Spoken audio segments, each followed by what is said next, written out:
अस्सलाम वालेकुम, good morning Kohinoor. मैं हूं आपकी होस्ट इरम सफ्तर। खूबसूरत दिन का आगाज़ हो चुका है। उम्मीद करते हैं आप सबका ये दिन बहुत अच्छे से गुजरे। आज जुमा है तो जुमातुल मुबारक हो आप सबको। नाजरीन, बर्दाश्त करने की अगर बात की जाए तो हम में बर्दाश्त नहीं ही रहा। हम चाहे आप छोटे हैं बड़े हैं, आप जिसे भी देखें आप में बिल्कुल बर्दाश्त नहीं रहा। ना आप किसी की कामयाबी को बर्दाश्त कर सकते हैं, ना किसी की खुशी को बर्दाश्त कर सकते हैं। इवन कि हम किसी की बात को भी बर्दाश्त नहीं करते। हम सुनते ही नहीं हैं दूसरे के पॉइंट ऑफ व्यू से। एग्री करना तो बहुत दूर की बात, हम किसी को सुनना ही नहीं चाहते। अगर हम किसी को सुनते हैं तो उसकी रीज़न सिर्फ एक होती है कि हम इसको क्या जवाब देंगे। हम जवाब देने के लिए दूसरों को सुनते हैं। तो नाज़रीन, अगर आज के शो की बात की जाए तो जी बांग्लादेश की टीम पाकिस्तान आ चुकी है, तो वेलकम करते हैं बांग्लादेश की टीम को। जी आयानू जी, सत बिस्मिल्लाह, आप आ चुके हैं पाकिस्तान। तो पाकिस्तानी बड़े खुश हैं जी, क्रिकेट शुरू हो चुकी है। आज पहला मैच होगा, देखेंगे क्या क्या होगा आज मैच में, क्योंकि आज हम मैच के बारे में भी बात करेंगे, सिलेक्शन टीम के बारे में भी बात करेंगे। इसके अलावा क्रिकेट की बात तो करेंगे, साथ साथ हम एजुकेशन की बात भी करेंगे। मोटिवेशन स्पीकर का क्या काम होता है, कैसे मोटिवेट करते हैं आप दूसरों को, स्टूडेंट्स को, इस बारे में भी आज बात करेंगे। क्या हमारे स्टूडेंट्स को मोटिवेशन की ज़रूरत है? क्या हमें गोल सेटिंग के बारे में पता है? गोल सेटिंग क्या होती है? जब हम एक डिपार्टमेंट में आते हैं, एक फील्ड सेलेक्ट करते हैं, जब किसी भी यूनिवर्सिटी में एडमिशन लेते हैं, हम मैथ्स कॉम करना चाहते हैं या MBA करना चाहते हैं या कोई भी डिपार्टमेंट जो आप सिलेक्ट करते हैं अपने लिए, उसके बाद आपको ये प्रॉब्लम आती है कि अब मैंने जॉब क्या करनी है, क्योंकि आप अपने फ्रेंड्स के कहने पे या सोसाइटी के प्रेशर की वजह से एक फील्ड तो चूज कर लेते हैं, लेकिन वो आप काम ही नहीं करना चाहते, वो आप पढ़ना ही नहीं चाहते। अगर आपको डिग्री मिल जाती है तो आपको जॉब क्यों नहीं मिलती? क्या रीजंस है? अपॉर्चुनिटीज बहुत कम है, या हमें अंदाजा नहीं है किस तरह से हम अपनी स्किल्स को यूटिलाइज कर सकते हैं? तालीम दी जा रही है, स्किल्स नहीं है। स्किल्स होना कितना ज़रूरी है, इस बारे में भी आज हम बात करेंगे। इसके अलावा हम बात करेंगे सिंगिंग के बारे में कि जी नए सिंगर कितना अच्छा गा रहे हैं, किस तरह से परफॉर्म कर रहे हैं, प्लेटफॉर्म उनको मिल रहे हैं नहीं मिल रहे, सोशल मीडिया उनके लिए कितना हेल्पफुल है, किस तरह से आप सोशल मीडिया पे अपने आप को प्रमोट कर सकते हैं, इस बारे में भी आज हम बात करेंगे। सबसे पहले जी मैं वेलकम करना चाहूँगी अपने बड़े ज़बरदस्त मेहमान का, जिन्होंने बहुत स्ट्रगल की, अपनी जॉब छोड़ी, मीडिया में आए तो फिर उन्होंने बहुत मेहनत की, हर तरह से उन्होंने स्पोर्ट्स के लिए बड़ा काम किया, बड़े तज्जिए किए उनके बारे में, यूट्यूब पे अपने आप को काफ़ी प्रमोट किया, कॉलम लिखे, एक्टिंग की, मॉडलिंग की, अभी माशाल्लाह से बड़ा ज़बरदस्त काम कर रहे हैं। मैं वेलकम करना चाहूँगी अपने बड़े ज़बरदस्त मेहमान का जी, मोहम्मद फराज हमारे साथ मौजूद है। मोहम्मद फराज हनीफ हैं जी हमारे साथ। कैसे हैं आप? जी अल्लाह करूँ, आप सुनाइए जी। ठीक है, मैं बिल्कुल ठीक हूँ, बहुत अच्छा लगा आपको अपने शो में देख के। फराज, बहुत शुक्रिया आपका। और इनके साथ हमारे बड़े ज़बरदस्त मेहमान मौजूद हैं जो एजुकेशनिस्ट भी हैं और स्पोर्ट्स एक्सपर्ट भी हैं। मैं वेलकम करना चाहूँगी डॉक्टर नदीम शिराजी का। Thank you so much for coming sir. कैसे हैं आप? बिस्मिल्लाह जी। बहुत अच्छा लगा सर आपको अपने शो में देख के, और भी अच्छा लगता है जब आप दोबारा हमारे शो में आते हैं। इसका मतलब है कि हम बड़ा एंजॉय करते हैं आपके साथ आपकी गुफ्तगू को। और बहुत शुक्रिया सर, आप लोगों की इनायत है। बहुत शुक्रिया सर। और इनके साथ हमारे बड़े ज़बरदस्त मेहमान मौजूद हैं जो सियालकोट से आए हैं। हम वेलकम करना चाहेंगे अपने ज़बरदस्त मेहमान का जी, जवाद अब्रेज़ खान है जी हमारे साथ, एजुकेशनिस्ट हैं, मोटिवेशनल स्पीकर हैं। Thank you so much Jawad, कैसे हैं आप? अल्हम्दुलिल्लाह जी, आप सुनाइए ठीक ठाक। बहुत शुक्रिया आपका, आप अपनी इतनी दूर से हमारे लिए आए हैं। बड़ा अच्छा लगता है जब आप इतनी स्ट्रगल करके आते हैं और हमारी एक फ़ोन पे आप आ जाते हैं। बहुत शुक्रिया आपका। और इनके साथ हमारा यंग टैलेंट मौजूद है जी, बड़ा ज़बरदस्त सिंगर है, बड़ी अच्छी सिंगिंग कर रहे हैं। मैं वेलकम करना चाहूँगी शाहिद अनमोल का। Thank you so much for coming. Shahid, कैसे आप? मैं ठीक हूँ, आप सुनाइए। मैं बिल्कुल ठीक ठाक। सर, मैंने बात की थी बर्दाश्त करने की। हमें बर्दाश्त नहीं रहा, हम किसी की खुशियों को, किसी की कामयाबी को बर्दाश्त नहीं करते, इवन कि हम किसी की बात को बर्दाश्त नहीं करते। तो क्या कहना चाहेंगे, ऐसा है या नहीं? अभी बहुत से लोग हैं जो बर्दाश्त कर लेते हैं। कुव्वत बर्दाश्त हमारी नौजवान नस्ल में ख़ास करके नहीं है, जो नहीं है जी, बिल्कुल नहीं। टॉलरेंस की कमी हो गई है और छोटी छोटी बात पर हम एक दूसरे को आस्तीनें उलट लेते हैं, और किसी के साथ झगड़ा करना या किसी को अपनी बात मनवाने की कोशिश करना, ये हमारी आजकल की जनरेशन का एक जो है ना मोटो बन चुका है। और उसकी एक वजह मैं ज़ाती तौर पर यह समझता हूँ कि हम बतौर वालिदैन अपने बच्चों को टाइम नहीं दे पा रहे जी, बिल्कुल नहीं दे पा रहे। हमारे पास अपने बच्चों, हमारा वक्त अपने कामों, दूसरे दुनिया के लिए है, लेकिन अपने बच्चों के लिए हमारा वक्त नहीं है। और वो वक्त जो हमारे बच्चे डिज़र्व करते हैं, जो उनको मिलना चाहिए, जो उनका हक है, और फिर जब हम उनको स्पेयर कर देते हैं उस वक्त में, तो फिर वो सोशल मीडिया का सहारा लेते हैं। सोशल मीडिया पे जाके मुख्तलिफ ऐप जो आपको पता है एक समुंदर है वो देखते हैं, बिल्कुल। तो उसमें जो चीज़ मिलती है, आजकल की जो हमारी जनरेशन है जी, वो हर चीज़ में गूगल का रिजल्ट मांगती है। बिल्कुल ठीक है, वो कहते हैं मैं इधर से क्लिक करूँ इधर मुझे रिजल्ट मिल जाए। ठीक है। तो वो जो एक मेंटेलिटी डेवलप हुई है ना हमारी जनरेशन में, वो टॉलरेंस में कमी का बायस बन रही है। ठीक है। ठीक है, और हम हर चीज़ का फौरी रिएक्शन, फौरी रिजल्ट, फौरी उसका नतीजा चाहते हैं। और उस फौरी नतीजे ने जो हमें एक हर चीज़ में शॉर्टकट की तरफ लेके गया है, वो हर ओवरनाइट चीज़ें हम ठीक करना चाहते हैं, लम्हों में हम अपने लिए जो अपनी बेहतरी या अपनी मर्जी का नतीजा चाहते हैं, तो उस चीज़ ने टॉलरेंस ख़त्म कर दी है हमारे माशरे से। और उसकी बहुत सारी जो नुकसानात भी है जो तालीमी इदारों में आपको देखने को मिलता है कि आए दिन बच्चों आपस में गुत्थम गुत्था हो रहे हैं, मसाइल बन रहे हैं, गैंगस्टर्स बने हुए हैं, स्टूडेंट्स में भी इवन भी है कि तो एक दूसरे और हर मैं चूँकि मेरा ताल्लुक एजुकेशन से भी है, मैं मुख्तलिफ यूनिवर्सिटीज़ के साथ भी हूँ, तो आए दिन हमें ये मिलता है जी फ़लाँ वर्सेस फ़लाँ, तो ये एक ट्रेंड बन चुका है। और उसकी मैं अगर ये कह लें कि मुर्द इल्ज़ाम पहले नंबर पर हम खुद बतौर वालिदैन हैं, दूसरे नंबर पर सोशल मीडिया का ज़रूरत से ज़्यादा इस्तेमाल। सर आपने जिक्र किया कि पेरेंट्स जो है बच्चों को टाइम नहीं दे पा रहे, बच्चे कह रहे हैं कि जी पेरेंट्स हमें टाइम नहीं दे पा रहे, तो ये एक ना क्लैश चल रहा है क्योंकि हमारे पेरेंट्स भी बिजी हो गए हैं। अगर आप सोशल मीडिया की बात करें तो हमारे पेरेंट्स भी सोशल मीडिया पे ही आपको अप्रोच करते हैं, आपके फेसबुक फ्रेंड बने हुए हैं, तो आपको कोई मैसेज देना तो नीचे से एक मैसेज आता है ऊपर कि प्लीज नीचे आ जाइए, खाने का टाइम हो गया। तो कहीं ना कहीं दोनों तरफ से एक चीज चल रही है, तो हमें दोनों तरफ ठीक करना पड़ेगा क्योंकि आपके पेरेंट्स या मेरे पेरेंट्स सोशल मीडिया यूज नहीं करते, तो वो एक टाइम जब चेंज हुआ तो पेरेंट्स भी चेंज हो गए, उनकी प्रायोरिटी भी चेंज हो गई। बिल्कुल ठीक, आपने ठीक फरमाया। पेरेंट्स सोशल मीडिया इस्तेमाल करें या ना करें, they have lot of things to do. वो उनके लिए आज की दुनिया बहुत तेज़ है, ज़िंदगी बहुत तेज़ है और उसमें हम अपने फ़राइज़ भूलते जा रहे हैं। ज़िंदगी में ठहराव नहीं रहा कहीं पर। बिल्कुल ठीक है ना। इवन आप मीडिया भी देख लेना जी, मैं अगर टेलीविज़न के सामने भी बैठा हुआ हूँ तो मेरे हाथ में रिमोट है और 200 के करीब मेरे पास चैनल्स हैं, मैं उनको आगे आगे करता जा रहा हूँ। ठीक है। कहाँ पर मैं रुकता हूँ ये मैं ही जानता हूँ, या ये मैं रुकता भी हूँ कि किसी जगह पर नहीं। ठीक है ना जी। तो वो जो एक ज़िंदगी का ठहराव जो चीज़ जिस चीज़ की तरफ इशारा करता है कि इंसान किसी जगह पर जाकर अपने आप को स्टेबल करता है, ठीक है, वो स्टेबिलिटी हमारी ज़िंदगी से दूर होती जा रही है। ठीक है ना। उसमें हम चाहे नौजवान हैं, चाहे हम बड़े हैं, चाहे बुजुर्ग हैं, तो ज़ाहिर है जो ट्रेंड होता है, जो माशरे का ट्रेंड होता है, जो चीज़ें जिस तरफ जारी होती हैं, सारे लोग वो हाल ही की का एक मिसरा है कि चलो तुम उधर को हवा हो जिधर की, तो वो हवा हमें खींच कर उधर ले जाती है। तो इसमें बच्चों का भी कसूर नहीं है, उन मैं अगर कसूर है तो वो हमारा है। ठीक हो गया, ठीक हो गया। मोहम्मद फराज, आप सोशल मीडिया पे काफी हिट हैं, सोशल मीडिया पे आप इतना जबरदस्त काम कर रहे हैं, कॉलम लिख रहे हैं, वीडियो अपलोड करी जा रही है। सने का सोशल मीडिया की वजह से बर्दाश्त जो है ना कम हो गया है, हम दूसरों को बर्दाश्त नहीं कर पाते, तो आप क्या कहेंगे इस बारे में? हाँ बिल्कुल, एक सोशल मीडिया ने एक चीज़ कि ग्राउंड से हम दूर हो गए। हमारा जो था बचपन में हम देखें हम ग्राउंड्स के करीब थे, बच्चियाँ हमारी जो थी वो डॉल्स के करीब थी, हम बॉल्स के करीब थे। ये एक वो आपको क्या कहते हैं उसकी सेंस ही ओवर थी। ठीक है। और आपने डॉल से खेला है, हमने बॉल से खेला है। ये एक बहुत प्यारी एक चीज़ थी जिससे हम दूर हो गए। अब हर बच्चा पैदा होता है साथ आप उसके हाथ में मोबाइल दे देते हैं जी।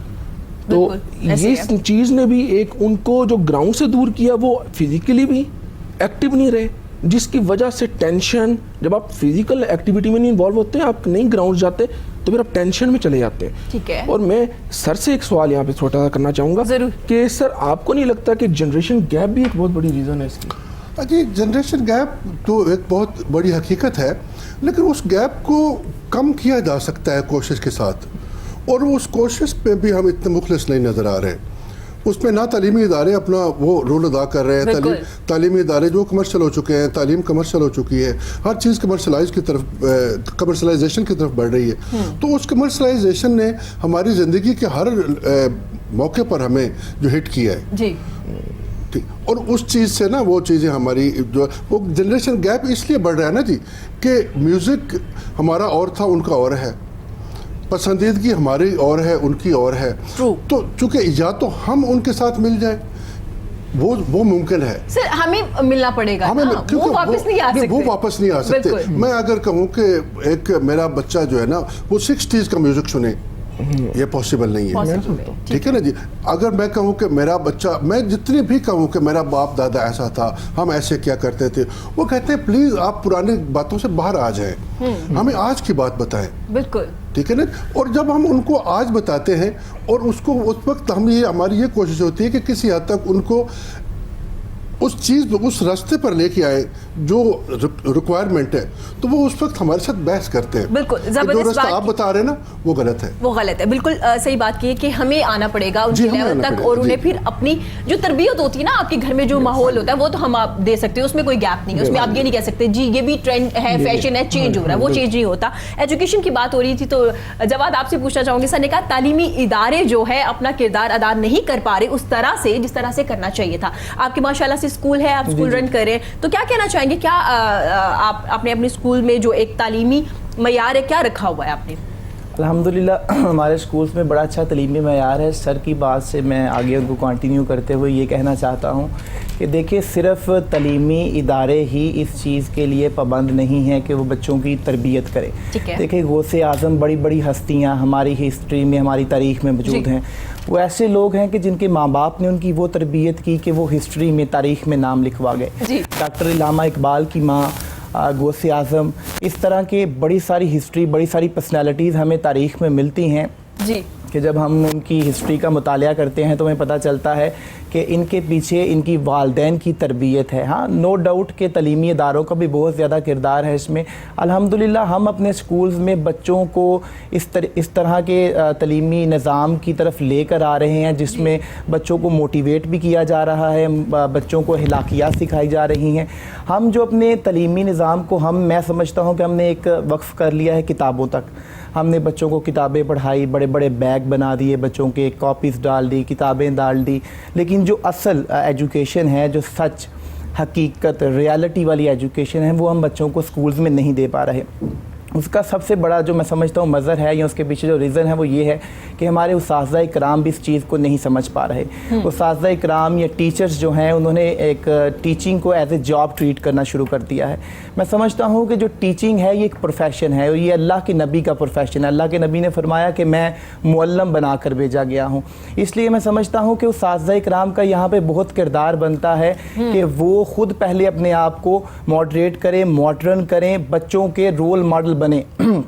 मुझे हाल ही में एक टीचर ने स्कूल में ही क्वेश्चन किया, सर कि a teacher should be a role model for the students. मैंने कहा एग्जैक्टली, नो डाउट एक टीचर वाकई ही स्टूडेंट के लिए रोल मॉडल होता है और होती है, लेकिन मैं सवाल ये करता हूँ कि क्या आपके अंदर ये क्वालिटीज़ हैं?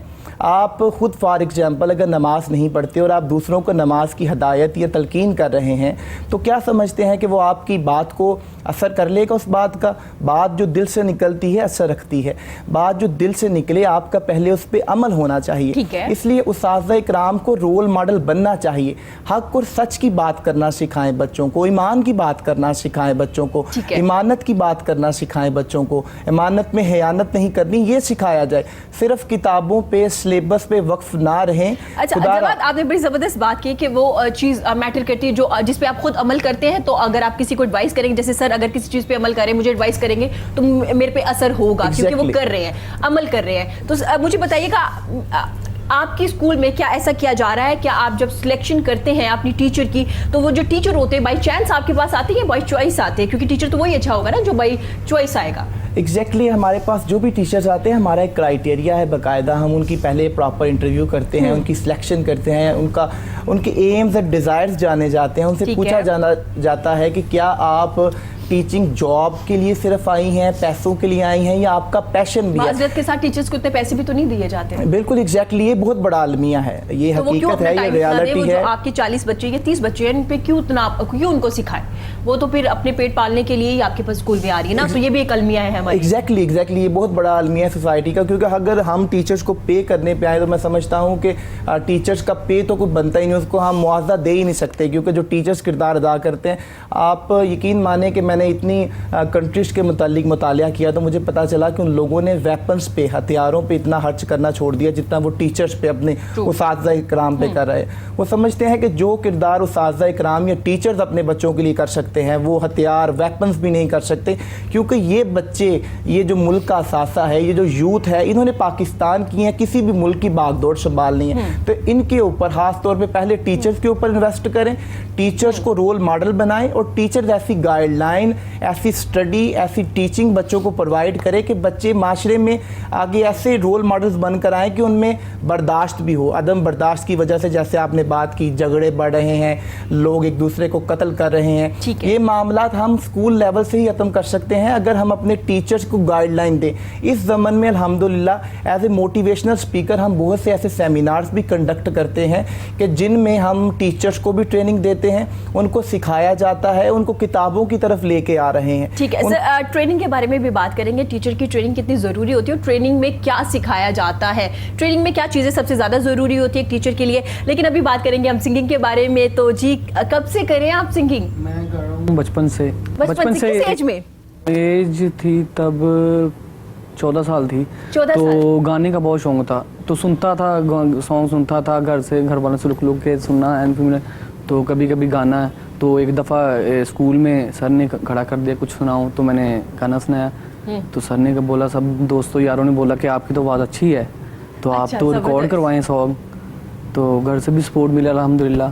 तो पहला सॉन्ग करवाया रिकॉर्ड, तो अल्हम्दुलिल्लाह फीडबैक अच्छी मिली है। गुड। तो ऐसे ऐसे तो शाहिद आपने किसी से सीखा है? जी, वो मेरे हैं इधर उस्ताद आगा इंजबान साहब, इधर रहते हैं गाजी रोड पे। अच्छा, उनसे सीखा है मैंने। तो अभी भी सीख रहे हैं? जी, अभी भी सीख रहा हूँ। कितना टाइम हो गया आपको सीखते मुझे हुए? सीख तो 1 ईयर हो गया, बस 1 साल हो गया। अच्छा शायद मुझे बताइएगा, एक सिंगर के लिए सीखना कितना ज़रूरी होता है, उस्ताद उनका होना कितना ज़रूरी है? उनके उस्ताद होना तो बहुत ज़रूरी, क्योंकि उस्ताद के बगैर तो कुछ भी नहीं है। क्योंकि देख लें, कोई भी काम करे तो उस्ताद के बगैर कोई भी नहीं हो सकता काम। हर काम में उस्ताद होना लाजमी है। तो इसलिए इसमें भी ना उस्ताद होना लाजमी है, क्योंकि सिंगिंग ऐसी फील्ड है कि इंसान खुद नहीं सीख सकता है। ज़बरदस्त। ठीक हो गया, सिंगिंग की बात भी चल रही है, तो अब हम बात करेंगे क्रिकेट के बारे में, क्योंकि खुश हैं हम सब, क्रिकेट वापस आ गई है, बांग्लादेश टीम भी पहुंच चुकी है, आज 2 बजे मैच होगा। तो सर सिलेक्शन कैसी हुई है, क्या कहेंगे आप? सिलेक्शन पर काफ़ी एतराज़ात हुए, सीनियर क्रिकेटर्स ने बहुत खुलकर उस पर बातें की हैं, लेकिन मेरे ख्याल में मिसबाह हक के पास इसके अलावा कोई दूसरा चॉइस था नहीं।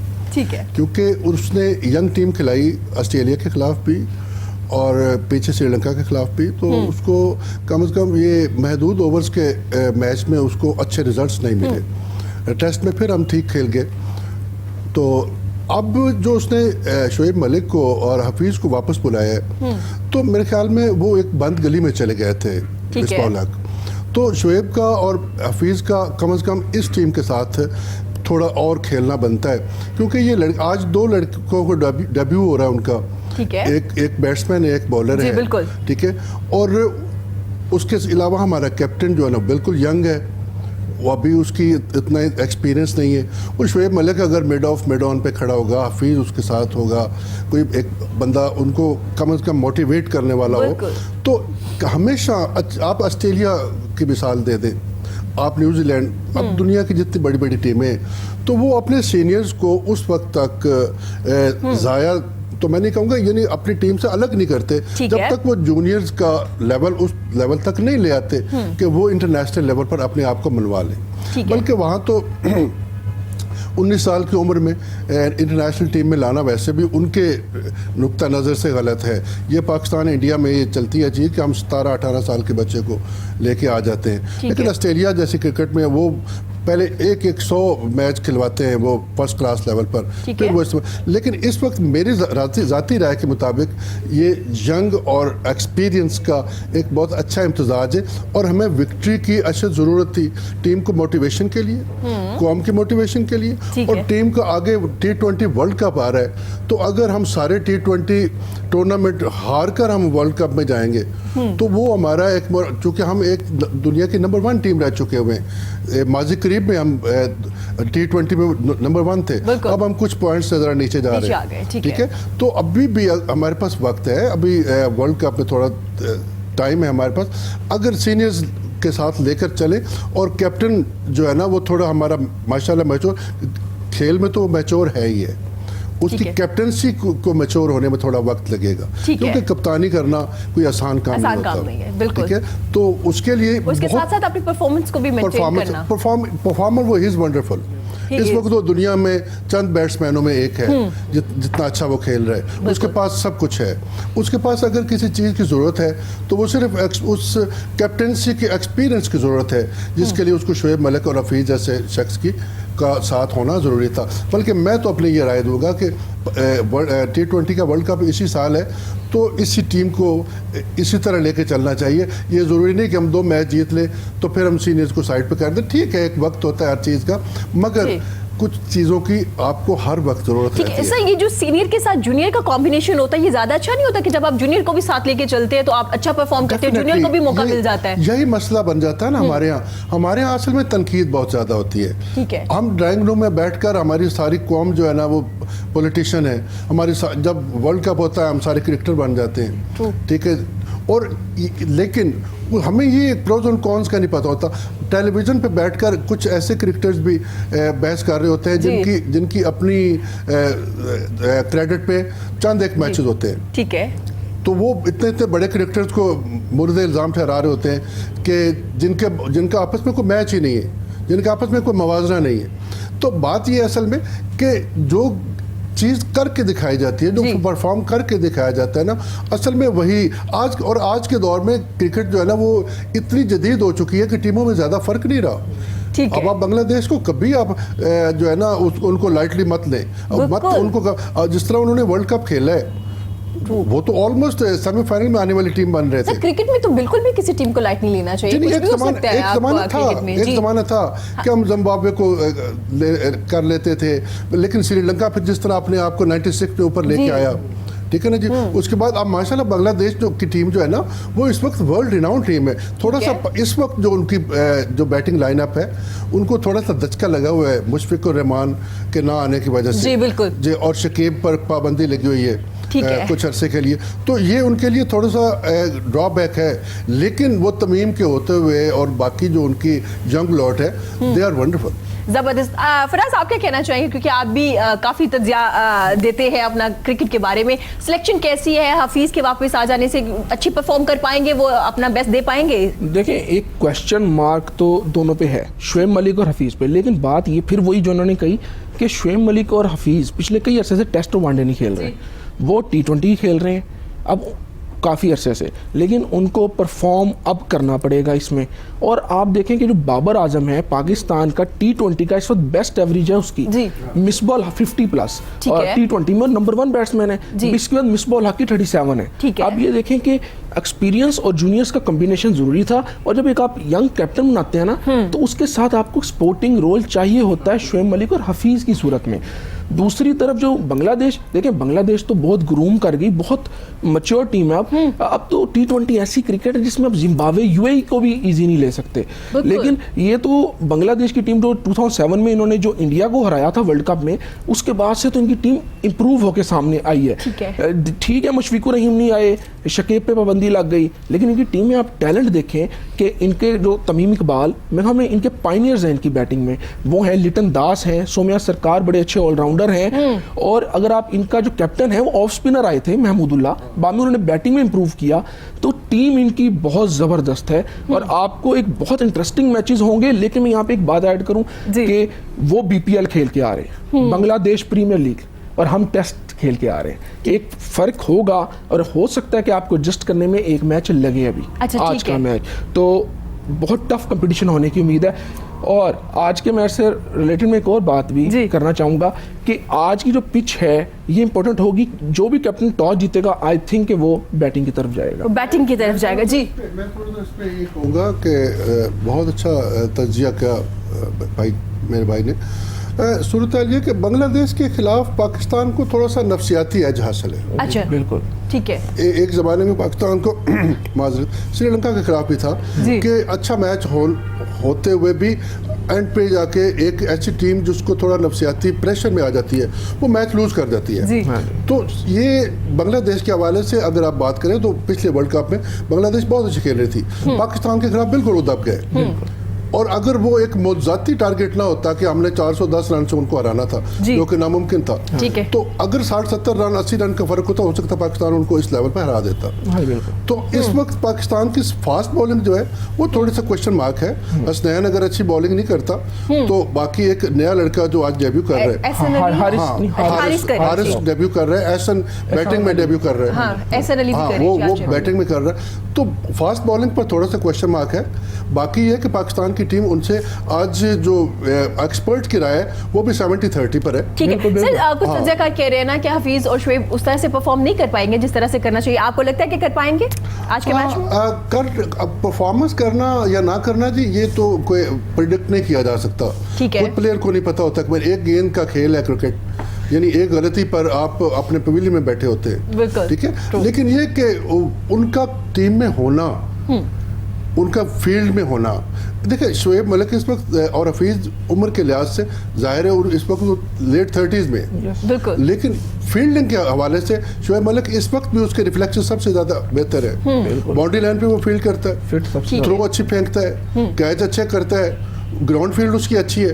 तो यंग लड़कों के लिए वो तो एक मोटिवेशनल प्लेयर है। जबरदस्त, ठीक हो गया सर। इस बारे में मजीद भी हम बात करेंगे, लेकिन खेलों की बात हो रही है तो आपका ताल्लुक ऐसे शहर से है जहां खेलों के सामान बनता है, आपकी वजह से सारे दुनिया में आपके शहर से जाता है सामान। तो मुझे स्कूल में बताइए कि आपके बच्चे खेलों में पार्टिसिपेट करते हैं और कितना ज़रूरी होता है बच्चों का ग्राउंड में जाना और पार्टिसिपेट करना?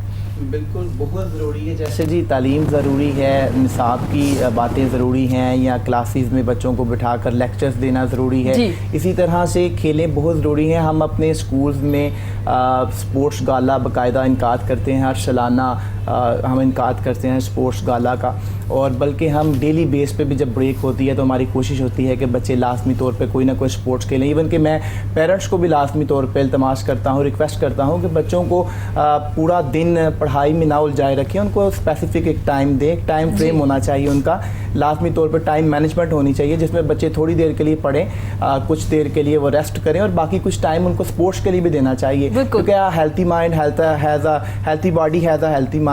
तो एक जो सेहतमंद जिस्म होता है वो एक सेहतमंद माइंड रख पाता है। तो मैं समझता हूँ कि ये स्पोर्ट्स बहुत ज़्यादा ज़रूरी है बच्चों के लिए। ज़बरदस्त। तो आपकी पार्टिसिपेट कर रहे होते हैं बच्चे, उनको टाइम दिया जाता है, आपका इवेंट्स वगैरह होते हैं स्पोर्ट्स को लेकर? सालाना तौर पे हम स्पोर्ट्स मेला का, स्पोर्ट्स गाला का इनकार करते हैं। हमने कोच भी रखे हुए हैं स्पोर्ट्स के लिए जो बच्चों को बाकायदा इसके लिए गाइड भी करते हैं, कोचिंग प्रोवाइड करते हैं। ठीक है। अच्छा, मुझे जवाब बताइएगा, आपने जिक्र किया था टीचर की ट्रेनिंग ज़रूरी होती है, तो किस तरह से ट्रेन करते हैं आप अपने टीचर को? जब आप हायर कर लेते तभी ट्रेनिंग करते हैं या उसके बाद भी 3 मंथ्स के बाद या 6 मंथ्स के बाद उनकी ट्रेनिंग ज़रूरी हो जाती है? ट्रेनिंग में क्या क्या चीज़ें भी ज़रूरी हैं? देखिए जी, जब हम टीचर्स को हायर करते हैं सबसे पहले हम उनको 2 माह के लिए ट्रेनिंग सेशन देते हैं, जिसमें हम टीचर्स को बाकायदा एक रोल मॉडल बनाने के लिए बाकायदा कोशिश करते हैं, मोटिवेशनल लेक्चर देते हैं। देखिए हमारे मुल्क में ना एजुकेशन के हवाले से एक बहुत बड़ा अलमिया पाया जाता है, वो ये है कि हमने अपने स्कूल और कॉलेजेस में मोटिवेशनल स्पीकर या मोटिवेशनल टीचर्स को नहीं रखा हुआ। मैं बार बार बात यही कर रहा हूँ कि हम सिर्फ और सिर्फ निसाब पे बेस करते हैं। हमें चाहिए कि हम बच्चों को ज़िंदगी की बातें भी बताएं, हकायक भी बताएं, रियलिटी भी बताएं। देखें हमारी बेटियां जो एजुकेशन हासिल करती हैं और एजुकेशन हासिल करके उनकी शादी जब हो जाती है वो ससुराल जाती हैं, बहुत से मसले मसाइल को उन्हें सामना करना पड़ता है, क्योंकि उन्हें एजुकेशन में, तालीम में ऐसी कोई बात ही नहीं बताई जाती, ऐसी कोई गाइडलाइन ही नहीं प्रोवाइड की जाती। मैं तो इस बात पे लाजमी कमेंट करता हूँ, बार बार इस बात पे जोर देता हूँ कि बच्चियों के लिए ससुराल पे भी कोई बुक होनी चाहिए जिसमें उनको बताया जाए कि ससुरालियों के क्या इख्तियारात होते हैं, क्या उनके हकूक होते हैं। इसके अलावा ससुरालियों के अलावा आपको जिंदगी जीने के तरीके कार पता होना चाहिए, किस तरह से सर्वाइव करना है, अगर आपकी लाइफ में मुश्किलात है तो आपको कैसे टैकल करना है, किस तरह से आगे बढ़ना है, कामयाबी क्या है, इस बारे में भी बात होगी। सर ट्रेनिंग की बात चल रही थी, आप एजुकेशनिस्ट भी हैं माशाल्लाह से, तो सर मुझे बताइएगा टीचर की ट्रेनिंग हो रही है? क्योंकि हम बात तो कर रहे हैं कि ट्रेनिंग बड़ी ज़रूरी है, क्या ट्रेनिंग हो रही है? बड़े काबिल एहतराम शख्सियत है हमारे लिए ये छोटे भाई हमारे। तो मेरा ज़ाती एक एक्सपीरियंस है, क्योंकि अरसा से मैं इस शोबे से मुतल्लिक हूँ, कि आजकल की जो हमारी स्कूलिंग है ना जी, उस पर जो सबसे बड़ा ड्रॉबैक है वो ये कि हमारे कैंपस जो है ना वो पर्पस बिल्ट नहीं होते जी।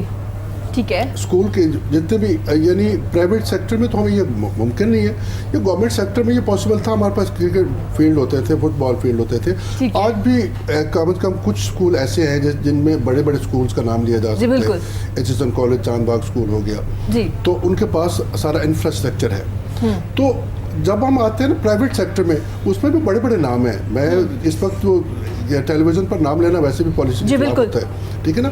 बहुत अच्छे अच्छे स्कूल्स हैं, लेकिन उनमें जो एक चीज़ है ना, वो यकीनन मुझे मेरी बात की तायद करेंगे कि जो स्पोर्ट्स एनवायरनमेंट चाहिए होता है ना स्कूल्स में, वो हम इसलिए नहीं दे, क्योंकि एक हमने छोटा सा ग्राउंड तो बनाया हुआ है अपने कैंपस में, उस पर बास्केटबॉल की जो है ना वो लगाई हुई, बास्केट भी हमने लगाई हुई है, लेकिन उसमें सिर्फ बच्चा खेल रहा है अपने आप को किसी हद तक थोड़ा सा ओपन अप करने के लिए। वो जो स्पोर्ट्स की बाकायदा कोचिंग, स्पोर्ट्स की ट्रेनिंग, प्रॉपर क्लास होती है, वो नहीं है, वो नहीं है। ठीक है। बाकी रहे क्या टीचर्स की ट्रेनिंग। तो टीचर्स की ट्रेनिंग पर भी मैं खुद भी टीचर ट्रेनर भी हूँ जी। ठीक है। तो टीचर्स की ट्रेनिंग हम करते हैं, वो भी हमारी पर्पसफुली डील कर रहे होते हैं। जी। रिजल्ट्स के लिए हम उनको करते हैं, ठीक है। कि हम रिजल्ट्स कैसे लेते हैं। ओके। ठीक है ना। फर्ज किया ओ लेवल ए लेवल की बात कर रहे हैं, तो हमने देखे CIE की रिक्वायरमेंट क्या है। ये आज की तो तालीम में जिस चीज़ की कमी है, जो लैक कर रही है चीज़, वो है अखलाक, अरे वो है अपना किरदार की तामीर, वो है शख्सियत। हमारे पास एक बच्चे के 16 एज आ गए, 10 ए स्टार्स आ गए, 8 ये आ गए, बहुत कुछ हम करते रहते हैं। एक बच्चा हमारा 22 ए स्टार्स ले गया था, अली मोइन नवाज का नाम मैं ले रहा हूँ। तो मकसद ये है कि अखलाक, खुलूस, इंसानियत, उसकी ट्रेनिंग ना हम टीचर्स को दे रहे, ठीक है, ना हम अपने स्टूडेंट्स को दे रहे। और वो जो चीज़ कमी है, और वही चीज़ अगर हम दूसरी तरफ ले जाएं, तो ये उधर जाके जहाँ से हमने बात शुरू की थी कि टॉलरेंस की कमी है, बिल्कुल है। ठीक है, क़ुव्वत बर्दाश्त जिस तरह उन्होंने कहा, उसकी कमी है। तो अगर इदारों का कसूर, मैंने इसलिए बताया था कि इदारों में वो एनवायरनमेंट होना चाहिए जी। जो घरों में एनवायरनमेंट है की कमी है, उसी एनवायरनमेंट की कमी इदारों में भी है। इदारे ठीक है, बहुत ज़्यादा आवाम की खिदमत कर रहे हैं, बहुत ज़्यादा पे बैक भी कर रहे हैं, बहुत ज़्यादा आउटपुट भी आ रहा है, माशाल्लाह हमारे बच्चे वर्ल्ड में डिस्टिंक्शंस भी ले रहे हैं। लेकिन एक चीज़ की जो कमी है, एक चीज़ जहाँ लैक कर रही है, वो ये है कि हम मोटिवेशनल स्पीकर होने के साथ साथ, मोटिवेशनल स्पीकर मैं हूँ, भाई हैं, कोई और है, लेकिन उसके साथ उस बच्चे को वो इन्वायरमेंट, वो माहौल, वो चीज़ देंगे तो वो सीखेगा ना।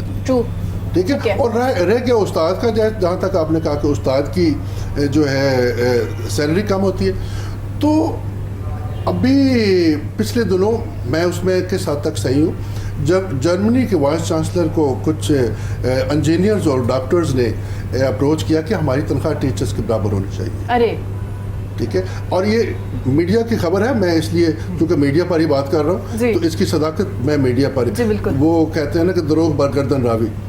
तो उन्होंने बकौल शख्स से उन्होंने कहा कि आप उनके बराबर आना चाह रहे हैं जो आप आपको इस मकाम पर ले आए।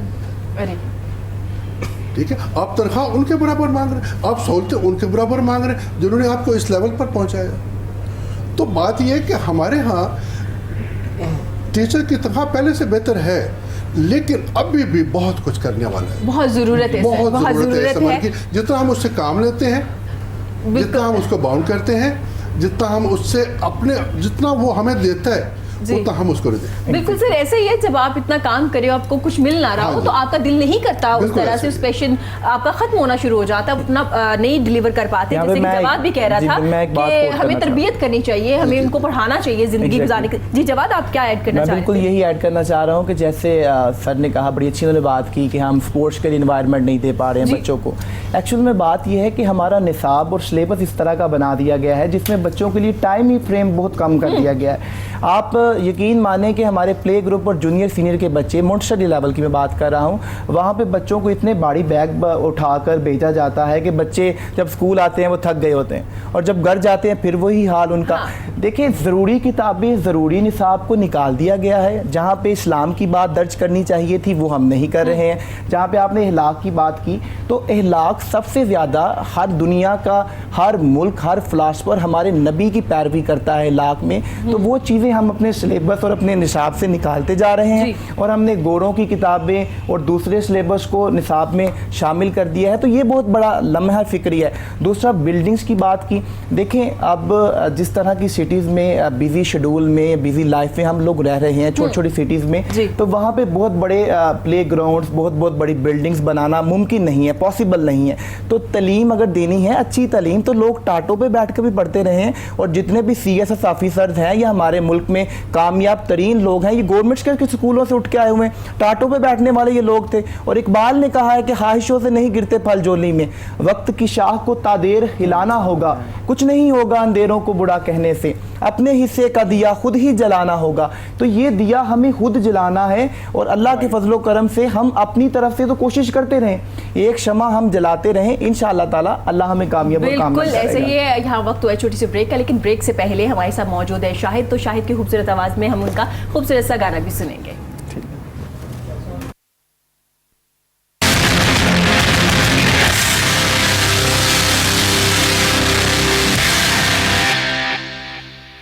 अनमोल वीरे अपनी रानी तो नहीं?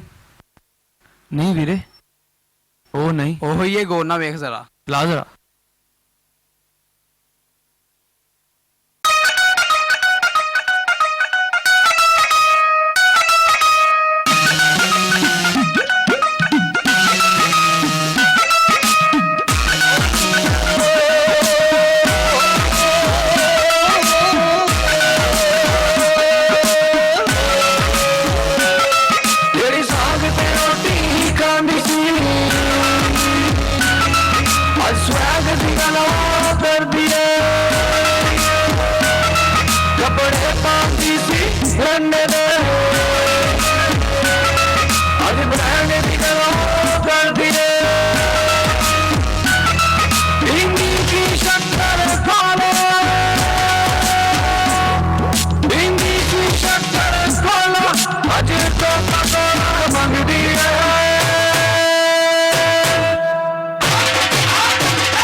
वेरी नाइस, जबरदस्त जबरदस्त।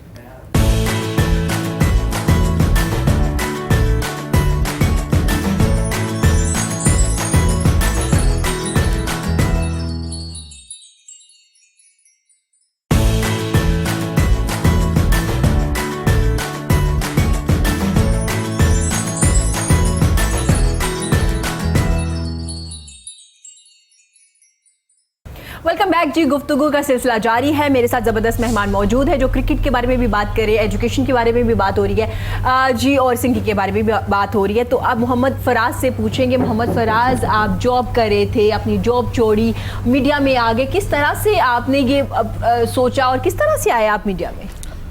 असल में ये, अगर आप मेरा 6th ग्रेड में था तो कभी किसी ने मुझसे पूछा कि फराज आप क्या करना चाहते हो, तो उस वक्त से मैंने नाम सुना हुआ था, मुझे पता भी नहीं था कि है क्या। मैंने कहा मैं फ़नून लतीफ़ा में जाना चाहता हूँ। अरे अच्छा, मैंने ये कह दिया, उसके बाद मैंने इसको फिर सर्च किया कि है क्या। अरे अच्छा, ये तो वैसे क्यों कह दिया आपने? किसी से सुना हुआ था? ये इसलिए सुना था कि उन दिनों हमारा एक ड्रामा बड़ा हिट था, कॉलेज जेम्स। अच्छा, वो देखा हुआ था मैंने, ठीक है। तो बस मैंने कहा यार ये बड़ा मज़े की वो है।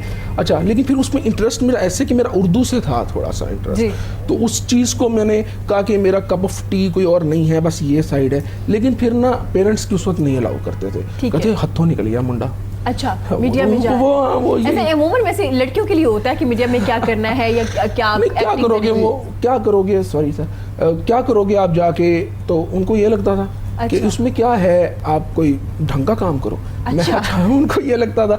लेकिन फिर जब मैंने बीबीए किया, बीबीए ऑनर्स है मेरा, उसके बाद मैंने 2 जॉब्स की, एक फास्ट फूड चेन के साथ और एक वैसे एज ए मैनेजर। तो फिर उसके बाद जब उनको भी नजर आया कि नहीं ये वाकई इसकी फील्ड नहीं है, हाँ। तो फिर उन्होंने ही मुझे पुश किया, इनके नहीं आप दूसरी फील्ड में जाएं और अपना नाम करें, आप करना चाहते हैं तो करें। तो फिर जब मैं इस फील्ड में आया तो यहाँ पे मैं कुछ लोगों को ज़रूर जिक्र करना चाहूँगा। एक तो मेरे पेरेंट्स जी सॉरी, मैं जिधर भी रहा उन्होंने मुझे फुल सपोर्ट किया, बैक किया एक पेरेंट्स की तरह। और दूसरा, जब मैं इस फील्ड में आया तो मैं चंद एक नाम है जिनकी वजह से आज फराज बना।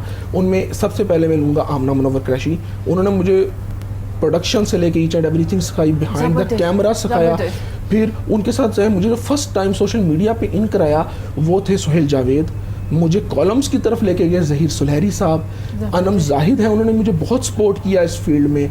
और भी इरम मलही हैं। लेकिन जिस बंदे की वजह से मैं पहली बार स्क्रीन पर आया वो थे सैयद मुराद हैदर काज़मी। आई थिंक अगर सैयद मुराद हैदर काज़मी जितना प्रोफेशनल काम कर रहे हैं वो ना होते तो मैं आज यहाँ ना होता, मैं फराज ना होता, क्योंकि वो इतना प्रोफेशनल है कि अगर आपने एक्टिंग करनी है तो उनकी ग्रूमिंग क्लासेस, अगर आपने एंकरिंग करनी है तो वो आजकल बड़ी प्यारी ग्रूमिंग क्लासेस वो दे रहे हैं और बड़ा ज़बरदस्त उनका एनवायरनमेंट है प्रोफेशनल। तो ये सब वो लोग हैं जो मेरी कामयाबी के मान के कहते हैं आपकी बिहाइंड आपकी सक्सेस एक कुछ लोग होते हैं और पेरेंट्स माँ बाप तो होते ही, ठीक है, वो तो हैं ही। तो फराज, आप सोशल मीडिया पे नाम चेंज करके लिखते हैं, आप अपने प्रॉपर पूरा नाम ही आपका सोशल मीडिया पे आता, तो आप क्यों नाम चेंज करके लिख रहे हैं? जी, मेरे ख्याल में आप वो जिक्र कर रही हैं कि जो मैं बुत हनीफदा के नाम से है। असल में मेरी जो वालदा हैं वो तो बिल्कुल सीधी सादी से खातून घरेलू हैं। मेरे वालिद भी बहुत सीधे हैं, लेकिन उनमें ना एक क्रिएटिविटी का पहलू था। मतलब कि बचपन में हम देखते थे कि वो ना कोई ना छोटी छोटी बात में ना कोई छुटकला छोड़ देते थे और वो हमें बड़ा ही इंस्पायर करता था कि वालिद साहब, वो चीज़ मेरे अंदर ट्रांसफ़र हुई। तो डेफिनेटली जो आपकी सक्सेस है वो आपकी वालिदा की वजह से है, लेकिन हम लोग भूल जाते हैं कि हमारे वालिद का क्या किरदार है।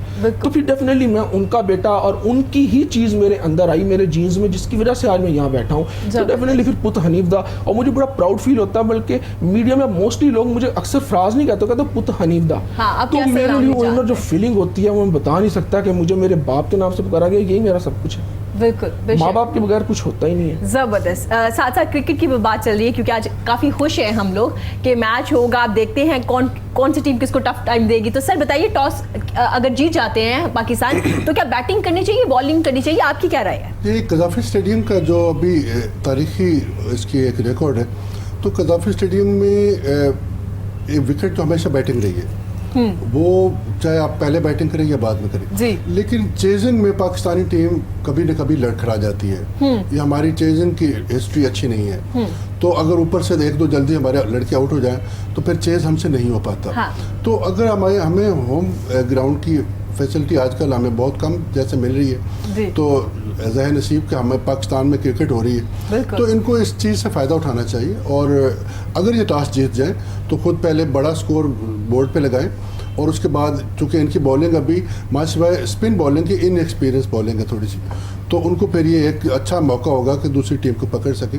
अगर 160 प्लस लग जाता है तो मेरे ख्याल में फिर पाकिस्तान उसको सेव करने के काबिल हो सकता है। काबिल हो जाएगा। फराज, आप क्या कहेंगे इस बारे में? टॉस जीत के बैटिंग करें या बॉलिंग करें? नहीं, आई थिंक जो भी टीम जीतेगी टॉस वो बैटिंग की तरफ जाएगी। बैटिंग की तरफ जाए। Second batting I think difficult होगी इस ग्राउंड पे पाकिस्तान में, तो जो भी टीम जीतेगी वो बैटिंग की तरफ जाएगी, और आई थिंक पाकिस्तान को करनी भी बैटिंग ही चाहिए। ठीक है। लेकिन इनके साथ इन्होंने जब जिक्र किया कि हमारे ग्राउंड में क्रिकेट आ गई, तो ये 5वीं 6ठी सीरीज है, इसमें मौजूदा क्रिकेट बोर्ड नहीं, पिछला क्रिकेट बोर्ड भी, जी, जी, इन जी। दोनों की एफर्ट्स की वजह से क्रिकेट आई है। आप निजम सेठी साहब भी उनको भी क्रेडिट दें और एहसान मानी साहब को भी दें, इनकी वजह से हमारे मुल्क में क्रिकेट आई है। ये एक फेस्टिविटी है हमारे लिए, बिल्कुल ऐसा जो है। चली गई थी। और इसमें आप बांग्लादेश क्रिकेट बोर्ड का शुक्रिया अदा करें, आप श्रीलंकन क्रिकेट बोर्ड का करें कि जिन्होंने गोलियां खाने के बाद फिर आए। बिल्कुल, ये बहुत true। एक चीज है जो हमें अप्रिशिएट भी करना चाहिए उनको, और उनका शुक्रिया अदा भी करना चाहिए। बिल्कुल ऐसा ही है। जी, अब बात करते हैं, आप खेलते हैं क्रिकेट? पसंद है, खेलते हैं, देखते हैं? जी, बड़ी अच्छी खेलता रहा हूँ मैं क्रिकेट। अच्छा, जबरदस्त। और पसंद भी है, देखते जी, भी? जी, बिल्कुल, तो क्या देखता भी कहेंगे, आज कौन जीतेगा? कौन सी टीम किसको टफ टाइम देगी? जी, इंशाल्लाह बहैसियत पाकिस्तानी तो मैं यही कहूँगा कि पाकिस्तान ही जीतेगा इंशाल्लाह,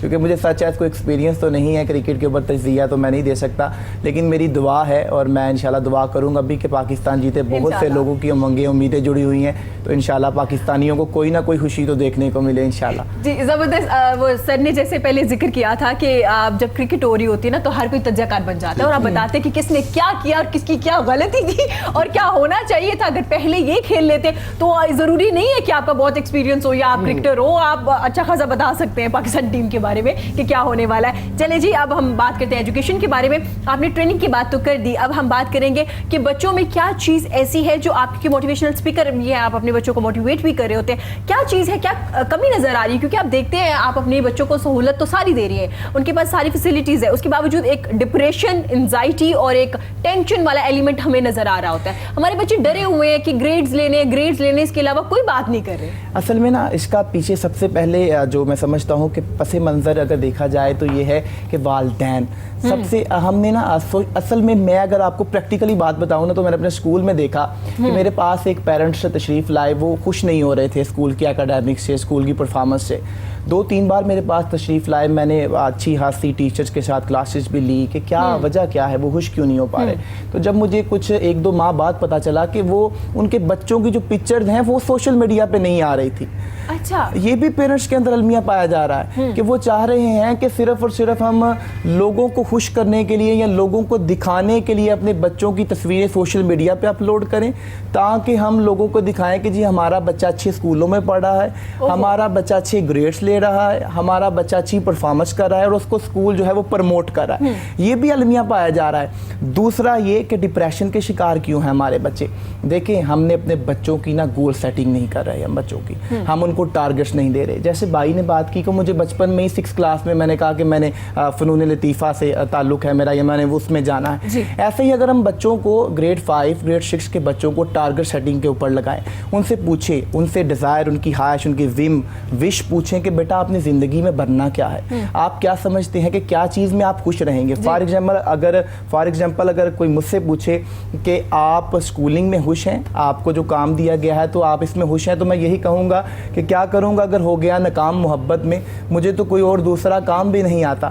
तो मतलब ये कि मैं इतना खुश और सेटिस्फाइड हूँ इसमें कि इवन कि मेरी टीचर्स कभी कभार मुझसे पूछती हैं कि सर आप 3 बजे तक काम कर रहे हैं और आपके चेहरे पे कोई डिप्रेशन, कोई ऐसे मामलात नहीं है, परेशान नहीं, आप हंसी खुशी काम कर रहे हैं। तो वो ये सबसे पहला एलिमेंट है कि आपका काम, आपका प्रोफेशन आपका पैशन होना चाहिए। और जब आपका प्रोफेशन आपका पैशन हो जाता है तो फिर आपको काम नहीं, खेल लगता है और खेल में आप एंजॉय करते हैं और ज़िंदगी में कामयाबी की सीढ़ियाँ चढ़ते जाते हैं। अपने बच्चों को पूछें, उनकी डिज़ायर पूछें, उनकी विम्स पूछें, वो क्या बनना चाहते हैं ज़िंदगी में। अपनी मर्जियाँ मुसल्लत ना करें, ये कल को आपके लिए वबाल जान बन सकता है, आपके बच्चे नाकाम हो सकते हैं ज़िंदगी में।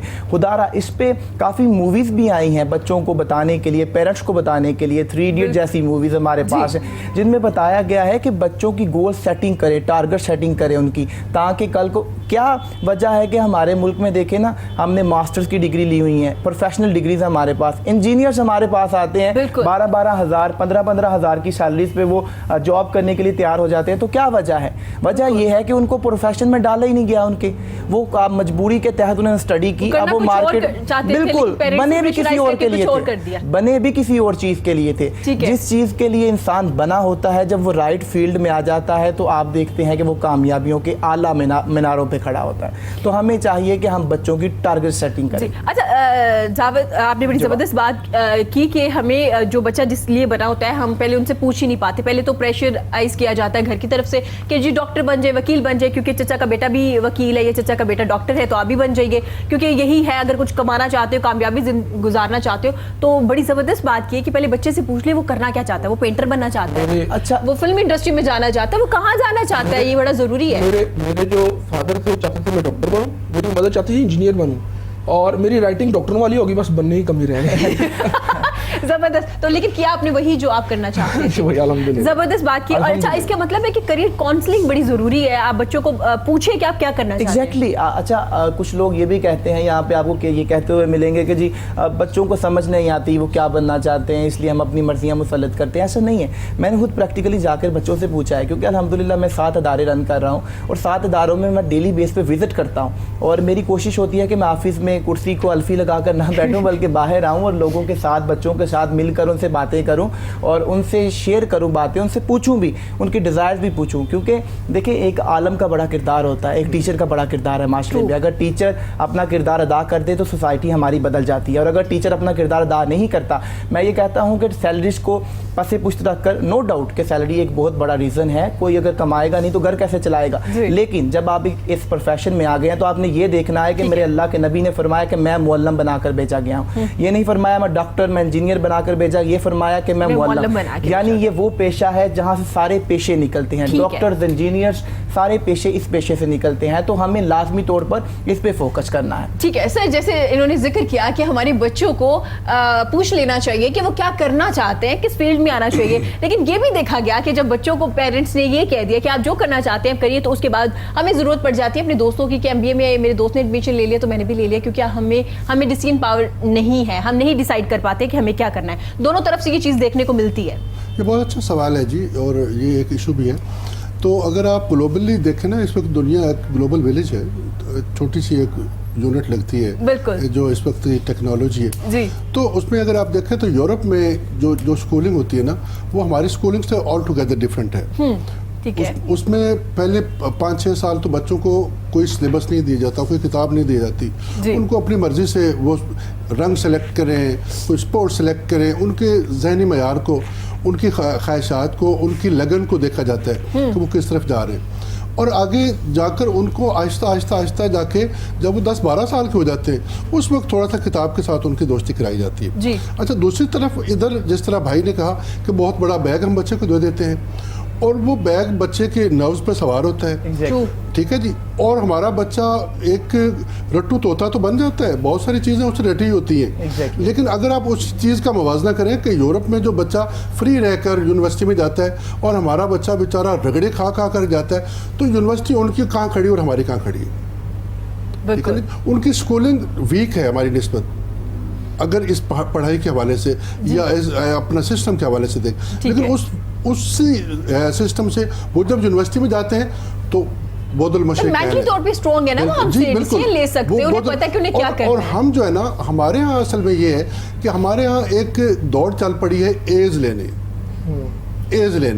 और उस एज के पीछे वालिदैन भी पड़े हैं, उस एज टीचर्स की तो उस बेचारों के उसमें रोजी है ना, उसके एज नहीं आएंगे तो मेरे भाई सामने बैठे हुए वो कहेंगे जनाब आपके आगे सवालिया निशान लगा हुआ है, ठीक है ना, थैंक यू वेरी मच, ठीक है। तो उस पर और फिर ये कि आगे हमारे इदारे भी जहाँ बच्चों ने जाना है वहाँ भी आज अब मेरा चूँकि ताल्लुक पीछे जो मेरी बैकग्राउंड जो है जॉब के हवाले से, तो मैं पब्लिक सेक्टर में ज़्यादा मैं रहा हूँ जी। तो हमारे पास से ऐसे बच्चे हुआ करते थे जो अगर कनाडा में उन्होंने जाना है तो वो सोशल सर्विस का सर्टिफिकेट अगर उनके पास है तो उसको एडमिशन ज़्यादा मिल जाता था। उनके पास अगर स्पोर्ट्स का सर्टिफिकेट है तो उनको आगे जाकर अच्छी यूनिवर्सिटी में एडमिशन मिल जाता था। ठीक है। वो एज को कंसिडर करते हैं, लेकिन साथ वो एक्स्ट्रा करिकुलर एक्टिविटीज़ को भी उतना ही कंसिडर करते हैं। लेकिन बदकिस्मती से हमारे यहाँ आजकल भी अगर आप अपने जॉब्स के इदारों में जाएं तो जनाब लम्स के कितने बच्चे हैं, फास्ट के कितने बच्चे हैं, नर्स के कितने बच्चे हैं, इनके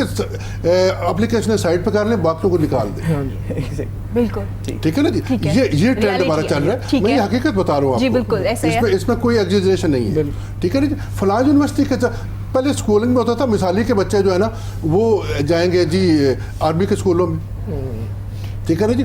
अब वो आर्मी के स्कूलों में पीछे से बेचारे रट्टा लगा कर आते थे, अच्छे तो कर देते, ये भी नहीं मैं कहता कि वो स्कूल बुरे हैं, लेकिन ये कि जो हम सिस्टम बच्चों को दे रहे हैं, जो हम उन पर प्रेशर डाल रहे हैं, उसमें जाकर वो सिर्फ रिजल्ट ओरिएंटेड बच्चे बन रहे हैं। वो अपने क्या कहते हैं जौहर उनके खुलकर सामने आते हैं। बहुत सारे बच्चे जो स्पोर्ट्स में अच्छे हो सकते हैं, उन्हें जिस तरह उन्होंने कहा अच्छे ग्राउंड्स हम कोठियों में नहीं दे सकते, ये उनकी मजबूरी है जी। ठीक है ना। इस सिलसिले में बहुत इदारों को आगे आना चाहिए, गवर्नमेंट सेक्टर को प्राइवेट सेक्टर की हेल्प करनी चाहिए।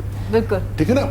इनको लैंड्स दें, जिस तरह हमारे जैसे मिनहाज यूनिवर्सिटी की मैं जिक्र करूंगा, कॉमस्टेट यूनिवर्सिटी का मैं जिक्र करूंगा, ये भी मुकम्मल तौर पर गवर्नमेंट के इदारे नहीं है। ठीक है, बिल्कुल ठीक है ना। लेकिन उन्होंने लैंड एक्वायर की, उन्होंने ग्राउंड्स बनाए। अब मैंने ज़ाती अपने बेटे का एडमिशन लाहौर में 4 यूनिवर्सिटी में हो गया था, लेकिन मैंने उसको सिलेक्ट किया जिनके पास पढ़ने लिखने का एनवायरनमेंट है, जहाँ क्रिकेट स्पोर्ट्स फील्ड है। अच्छा सर, मैं यहाँ जिक्र करना चाहूंगी, जैसे आपने कहा कि 4 यूनिवर्सिटी में हुआ, आपने एक सिलेक्ट की और उसका क्राइटेरिया आपने देखा कि सिलेक्शन का।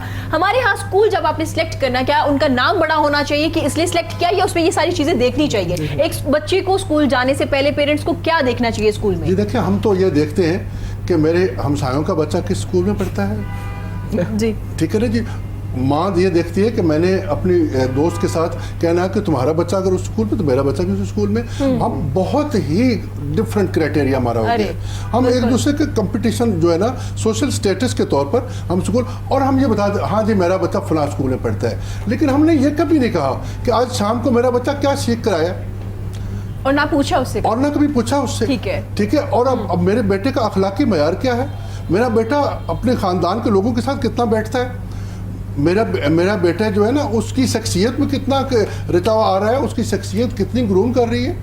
एज तो उसने ले ली है, ठीक है ना, एज तो, लेकिन उसके प्राइवेट बॉक्स में क्या क्या मैंने डाल दिए है सर। और दूसरा हमने जो कामयाबी है या किसी बच्चे को देखना है कि कितनी अच्छी अंग्रेजी बोल रहा है। अगर हमारा बच्चा घर आके अच्छी अंग्रेजी बोल रहा है तो हमने सोच लिया कि मेरा स्कूल बड़ा अच्छा काम कर रहा है और जो मैं फी दे रही हूँ वो बिल्कुल ठीक है। तो ये भी एक अलमिया है, हमने इल्म को ना अंग्रेजी का नाम दे दिया, जो जितना अच्छा कामयाब शख्स है क्योंकि उसकी अंग्रेजी बहुत अच्छी है, ये भी अलमिया है हमारे यहाँ। फराज कुछ कहना चाह रहे हैं इस बारे में? ये कहना चाह रहा हूँ कि जिस तरह आपने कहा अंग्रेजी कामयाबी और गोरा रंग खूबसूरती, ठीक है। और आपको एक बड़े मजे की बात, हमारे ये बिजनेस बन गया एजुकेशन भी, नहायत माजरत के साथ बहुत अफसोस होता है कहते हुए भी स्कूल मतलब कि घर के अंदर स्कूल बनाए हुए। तो अब आप बता दें कि आपका एजुकेशन लेवल किधर जाएगा? बिल्कुल, मैं एक बात जी जरूर करना चाहूँगा। आपने कहा कि कैसे वालिदैन सेलेक्ट करें स्कूल को। देखिए, मेरा तो प्रैक्टिकली इस चीज़ों से वास्ता पड़ता है। मैं समझता हूँ कि जब वालिदैन स्कूल्स में आते हैं आपके पास आकर, वो आपसे इन्फॉर्मेशन लेते हैं, तो हमारे बहुत से प्राइवेट सेक्टर में जो प्रिंसिपल्स बैठे होते हैं, डायरेक्टर्स बैठे होते हैं, वो कहते हैं जी हमसे बात करें, हमारे अदारे को देखें, सिलेबस को देखें, आपने टीचर से क्यों मिलना है, पढ़ाना आपको स्कूल ने है। लेकिन मैं वालिदैन से आपके प्रोग्राम के तवज्जो से गुजारिश करता हूँ, रिक्वेस्ट करता हूँ कि आप जब बाज़ार में कपड़ा खरीदने जाते हैं तो आप उसको चेक करते हैं कि कौन सा काटन है, कौन सा धागा लगा हुआ है। एक बच्चे का मुस्तकबिल किसी टीचर के हवाले कर रहे हैं तो आप उसे मिलेंगे भी नहीं। खुदारा उससे मिलें, उससे देखें कि इतना काबिल है भी कि वो आपके बच्चों की अच्छी तरबियत कर सकता है। और अगर आप उसे सेटिस्फाइड होते हैं, देखें आपका बच्चा आपने 15 साल 20 साल उस पर इन्वेस्ट करना है, उसने सारी जिंदगी आपको फीडबैक देना है। बिजनेस पे आप 3 साल 4 साल इन्वेस्ट करते हैं, फिर उसके बाद फीडबैक। और बिल्कुल। 4 साल के लिए 5 साल के लिए कोई स्पेसिफिक टाइम नहीं है, लेकिन बच्चा तो सारी जिंदगी आपको फीडबैक देता है, तरबियत की सूरत में, पैसे जी, की जी। सूरत में, कामयाबी की सूरत में। ठीक तो है। वालिदैन को चाहिए कि जब भी किसी स्कूल में एडमिशन दिलवाने के लिए लेके जाएं बच्चों को, टीचर से, उस्ताद इकराम से लाजमी मिलें कि किन टीचर के सपोर्ट हमारे बच्चों को करना है। वो इस काबिल भी हैं, उनके अंदर ये काबिलियत है कि वो हमारे बच्चों को पढ़ा सकें, और चीज़ों को चेक करके फिर अपने बच्चों का वहाँ पे बिल्कुल, एडमिशन जबरदस्त करवाएं। बात की है। तो जी शाहिद से पूछते हैं कि यहाँ बात हो रही है कि पेरेंट्स बच्चों को कह देते हैं आपने डॉक्टर बनना है, इंजीनियरिंग बनना है, ये जो भी एक नामवर फील्ड्स होती है, तो आपके बाबा या मामा ने सिलेक्ट किया था कि आपको डॉक्टर बनना है, या उन्होंने कहा था जी आप तो सिंगर ही हैं? नहीं, वो कह रहे, उन्होंने बोला था कि डॉक्टर बनना है पहले ना। कहा था? हाँ, कि आप अरे। मामा कहती डॉक्टर थे, आप बाबा कहते थे आपने ना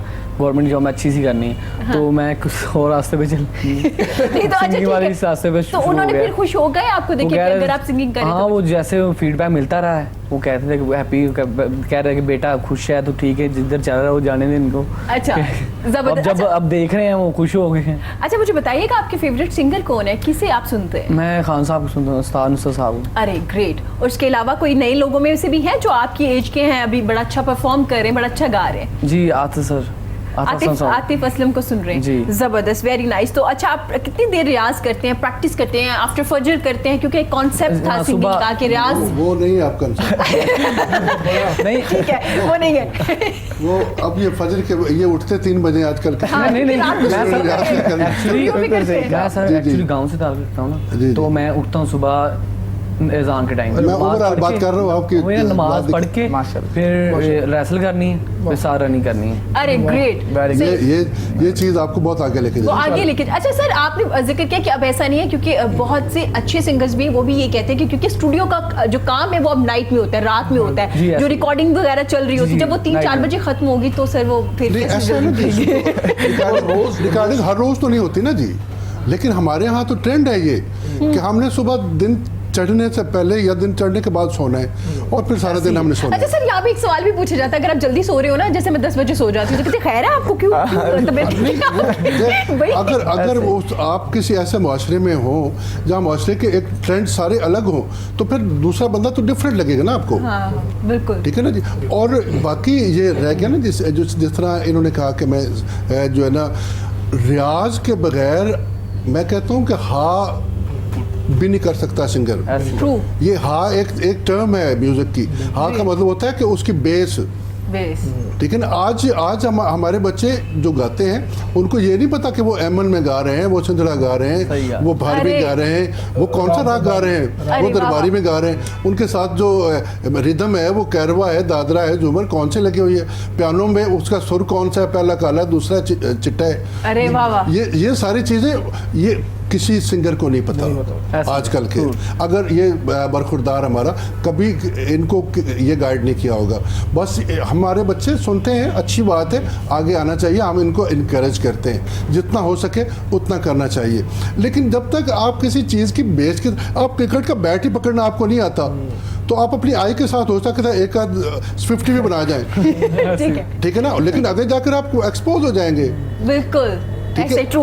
उसके इसी तरह हमारे जो सिंगर्स हैं, अगर अब दूसरा अलमिया जो ये है ना, आप इस बात को सेकंड करेंगे कि लिखना भी मैंने खुद है, कंपोज भी मैंने खुद करना है, गाना भी मैंने खुद है, स्क्रीन पे भी मैंने खुद लिखना है, वीडियो भी मैंने।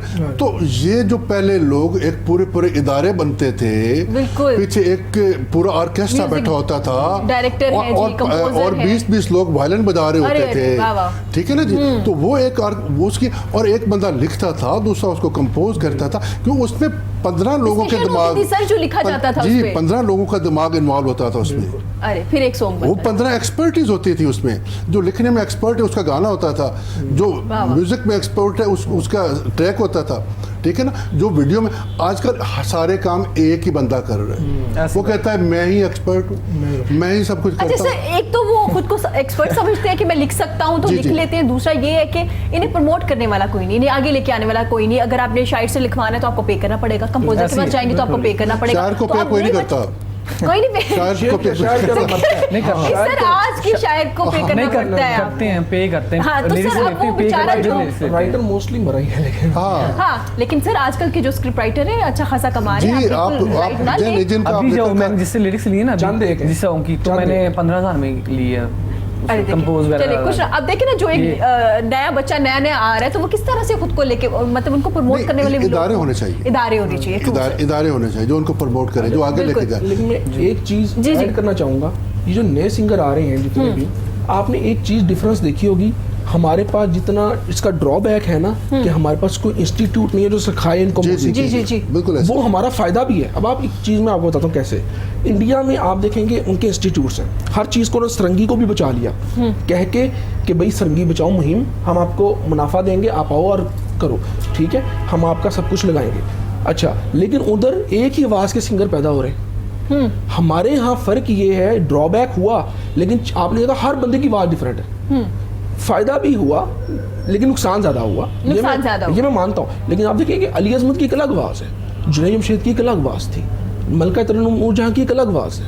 ये भी एक फायदा भी थोड़ा सा टैलेंट तो हो बहुत गया। ज्यादा है सर, इसमें कोई शक Talent नहीं बहुत- है। मैं माफ़ी के साथ थोड़ा सा इनसे इख्तलाफ करूँगा कि सिर्फ मुख्तलिफ होना काफी नहीं कि जो है ना किसी मयार की दलील नहीं है। जी। ठीक है ना, दलील ये होनी चाहिए कि मैं परफेक्ट कितना हूँ।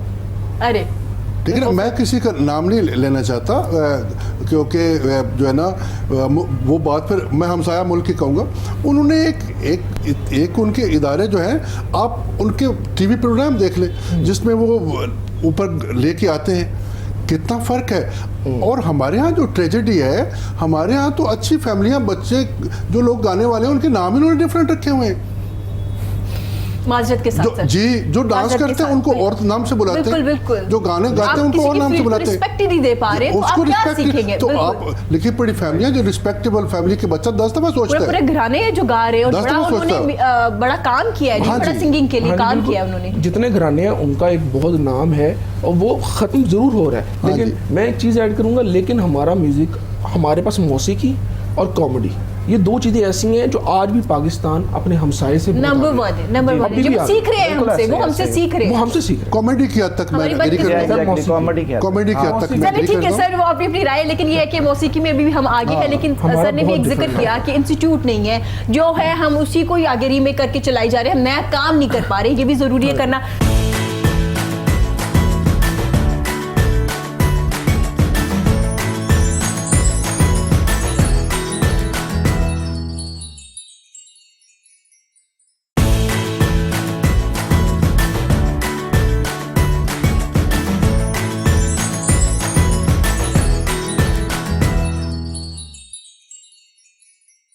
तो जी जिक्र हो रहा था, तो आप कुछ अपने फेवरेट सिंगर का गुनगुनाएंगे, कुछ जी सुनाएंगे मैं आप? आपको ना हीर की 2 लाइंस। जरूर जरूर।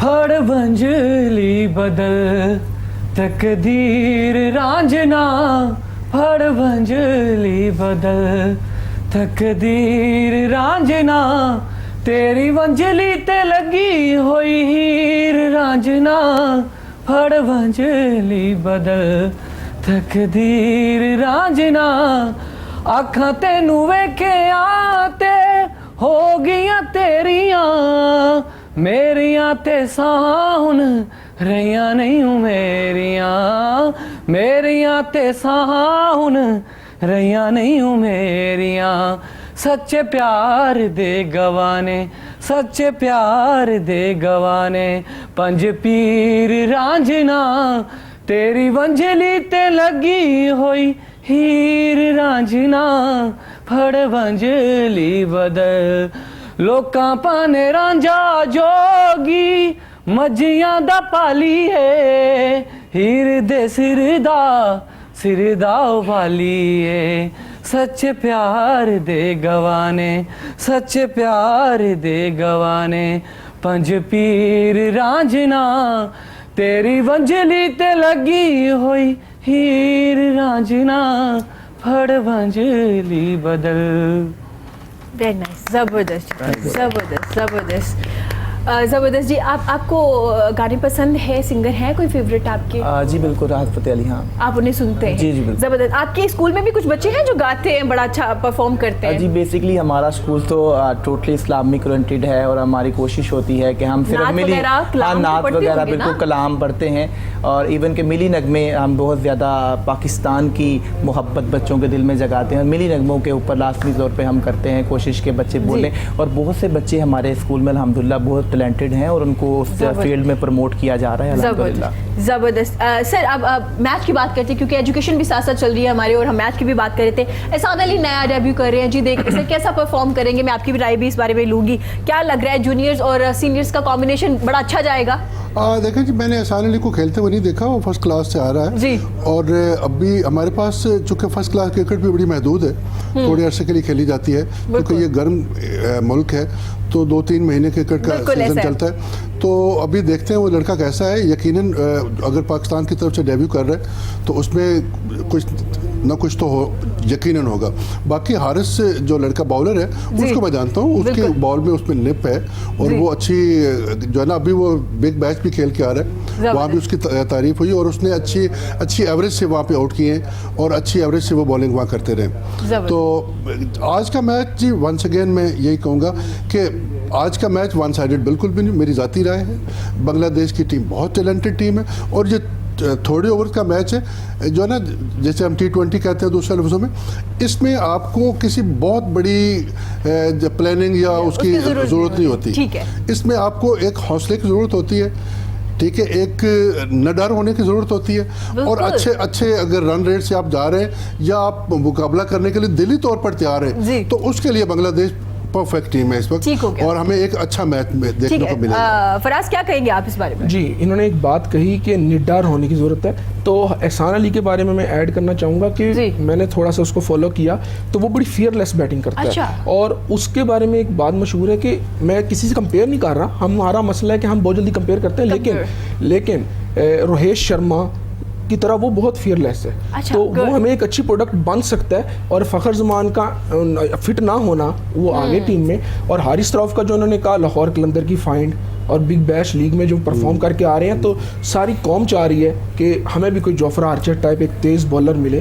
तो उम्मीद है कि इंशाल्लाह ताला मैच बहुत अच्छा होगा, लेकिन फिर मैं कहूँगा एज माइट सा थोड़ा सा बांग्लादेश की साइड पे जा रहा है, बांग्लादेश प्रीमियर लीग की वजह से और उनकी एक्सपीरियंस की वजह से जो वो करते आ रहे हैं। सर जिक्र करें कंपटीशन होगा जी, फुल टफ टाइम देंगे। पिछली 2 सीरीज हार के आ रहे हैं, 5 T20s हम हार के आए हैं, 3 श्रीलंका से और 2 ऑस्ट्रेलिया में, तो ये थोड़ा समय है, तो आप 55-45 मेरे ख्याल में कर। मैं थोड़ा सा इसको इन्हीं की बात को आगे बढ़ाते हुए बड़ा अच्छा वो एनालिसिस कर रहे हैं स्पोर्ट्स के हवाले से, तो अगर हमारे अदाकार और फनून लतीफ़ा के लोग अगर स्पोर्ट्स में भी इतना कीन इंटरेस्ट लें तो ये तो हमारे लिए खुशकिस्मती की बात है। तो बात ये कि मैं थोड़ा सा माज़रत के साथ इनसे थोड़ा डिफर करूँगा।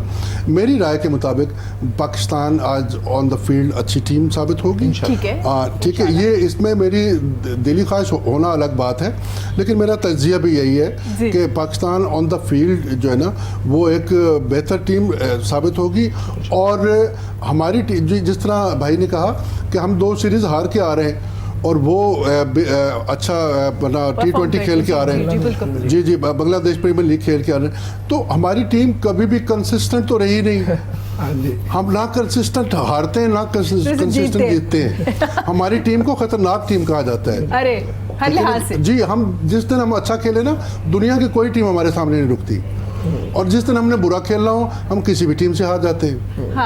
ठीक है ना, तो ये सेटिंग करनी होती है हमने खुद। तो आज अगर हमें अच्छा बैटिंग का स्टार्ट मिल जाए, और मेरी दुआ है कि जो जिसको लोग क्रिटिसाइज कर रहे हैं मिसबाह हक का ये फैसला अगर हमारे सीनियर्स अच्छा सपोर्ट कर जाते हैं अपना यंगस्टर्स को, आई थिंक ये हमारा कम्बिनेशन मेरी राय में बेहतर है और मैं पाकिस्तान को 70 देख रहा हूँ। अच्छा फराज क्या कहेंगे आप? सर ने कहा कि कोई भी चीज़ हम कभी किसी भी टीम से हार जाएंगे या बड़ी से बड़ी टीम से भी हम लोग हार जाते हैं, कभी जीत जाते हैं, तो क्या कहेंगे आज क्या पोजीशन नजर आ रही है? बांग्लादेश कितनी अच्छी साबित होगी आज? मेरे ख्याल में बांग्लादेश का तो मैं आपको थोड़ा सा बता चुका हूँ, लेकिन जो उन्होंने बात की बिल्कुल ठीक है। हम कंसिस्टेंट कभी नहीं रहे। हमने बड़ी बड़ी टीमों को उनके रूज पे हराया। हमने छोटी से छोटी टीम, याद होगा 2007 के वर्ल्ड कप में आयरलैंड से हार गए थे, बिल्कुल वर्ल्ड कप से एग्जिट हो गए। तो बिल्कुल प्रेडिक्ट तो नहीं किया जा सकता, लेकिन ये चीज़ नेगेटिव भी हमारी साइड पे जा सकती है। लेकिन आज का मैच बहुत टफ है। मैं फिर वही कहूँगा कि टॉस बहुत इंपॉर्टेंट है आज, क्योंकि टीमें दोनों बहुत स्ट्रॉन्ग है और बांग्लादेश कुछ भी कर सकती है, पाकिस्तान भी। बैलेंस्ड एक मैच होगा, मज़े का एक मैच होगा। मगर शायकीन अगर जाएंगे इस फेस्टिविटी से पूरा इंजॉय करेंगे। हाँ, ज़बरदस्त मैं एक बात ऐड करना चाहता हूँ कि जैसे सर ने कहा, बड़ी खूबसूरत बात की कि नीचे आते होते कभी कभी हम ऊपर चले जाते हैं। I was taking a CSS class और वहाँ मैंने एक सवाल सर से पूछा कि सर क्या कोई बच्चा ऐसा इंग्लिश के बगैर CSS कर सकता है कि जिसकी इंग्लिश स्ट्रांग ना हो, क्योंकि इंग्लिश बड़ा इम्पैक्ट होता है CSS में। बिल्कुल। तो वो कहते हैं बिल्कुल कर सकता है। मैं कहा सर वो कैसे? तो उन्होंने कहा किसी के पीछे माँ की दुआ भी तो होती है। तो मुझे ये लगता है कि पाकिस्तान की जो माएँ हैं वो इतनी दुआ करती हैं कि हम हारते हारते भी जीत जाते हैं। तो मेरा ये वजह है कि हम नीचे आते आते जो है ना वो ऊपर चले जाते हैं। जबरदस्त। चलिए जी, गुफ्तगू तो जारी है। अब हम सुनते हैं शाहिद से एक जबरदस्त सा उनका गाना।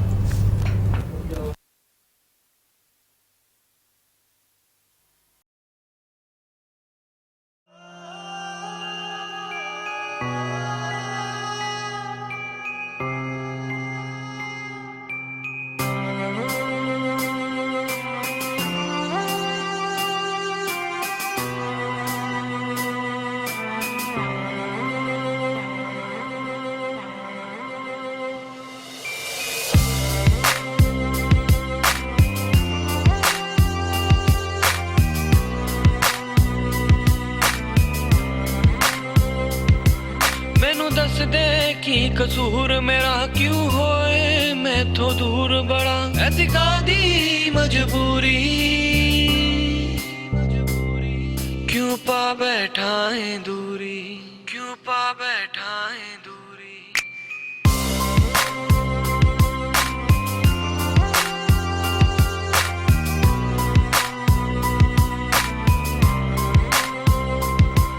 मैनू दस दे की कसूर मेरा क्यों होए मैं तो दूर बड़ा ऐसी कादी मजबूरी क्यों पा बैठा है दूरी। दस दे जवाब वे मैं तेरा की वगाड़िया लोका पीछे लग के तू दिल मेरा साड़िया। दस दे जवाब वे मैं तेरा की वगाड़िया लोका पीछे लग के तू दिल मेरा साड़िया।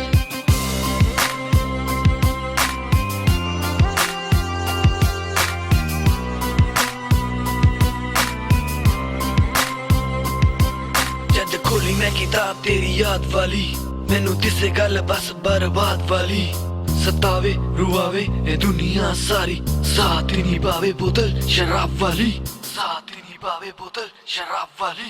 चंद तारे गवाने मेरे किसे सुनावा इन्हां नू मैं तेरे सारी सारी रात तेरी याद सतावे रोना ना मैं चाहवा फिर भी रुआवे तेरी याद सतावे सानू मार मुकावे तेरे बाजो साडा हाय जी घबरावे ओ वादे तेरे ओ इरादे तेरे गम छोड़ गई है बस पाके मेरे। दस दे जवाब वे मैं तेरा की वगाड़िया लोका पीछे लग के तू दिल मेरा साड़िया। दस दे जवाब वे मैं तेरा की वगाड़िया लोका पीछे लग के तू दिल मेरा साड़िया। दस दे जवाब वे मैं तेरा की वगाड़िया लोका पीछे लग के तू दिल मेरा साड़िया। दस दे जवाब वे मैं तेरा की वगाड़िया लोका पीछे लग के तू दिल मेरा साड़िया। जबरदस्त। शायद आप सारे जो गाने आपके ज़्यादातर सैड है, क्या वजह है? आप ज़्यादा सैड गाने गाते हैं? नहीं, लिखता भी ऐसे ही हूँ। लिखते ऐसे ही जी। हैं। क्यों, क्या वजह है? कोई और गाना लिखा, भंगड़ा लिखा आपने? जो पहले था वो लिखा था, जो चंडीगढ़ गया था ना वो, जी, जो अब वही किया है ना वो सैड रोमांटिक है। ठीक हो गया। फराज, आपसे पूछेंगे, आप माशाल्लाह मॉडलिंग में भी आ गए और एक्टिंग भी कर रहे हैं, आपका ड्रामा भी आ रहा है, तो कैसा एक्सपीरियंस रहा? लिखते लिखते एक्टिंग में आ गए, अब आप माशाल्लाह से इतना अच्छा परफॉर्म कर रहे हैं, तो कैसा रहा जब ड्रामे में रोल मिला? डेफिनेटली वो फीलिंग्स बताई नहीं जा सकती। पूरी फैमिली की आपको सपोर्ट होती है और आप जब उधर आते हैं तो उनके लिए भी खुशी का होता है लम्हा और आपके लिए भी होता है। और फिर जब आपको पहले ड्रामे में ही इतने बड़े बड़े आर्टिस्ट के साथ मौका मिल जाए, हसीब खान साहब, उमैर राना साहब और नवीश शहजाद आपा, इन लोगों से जब आपको मौका मिलता है काम करने का तो आप ग्रूम होते हैं। क्योंकि मैंने देखा है कि जब मैं स्टार्ट की थी मॉडलिंग, मैं इस लेवल पे कभी भी नहीं था।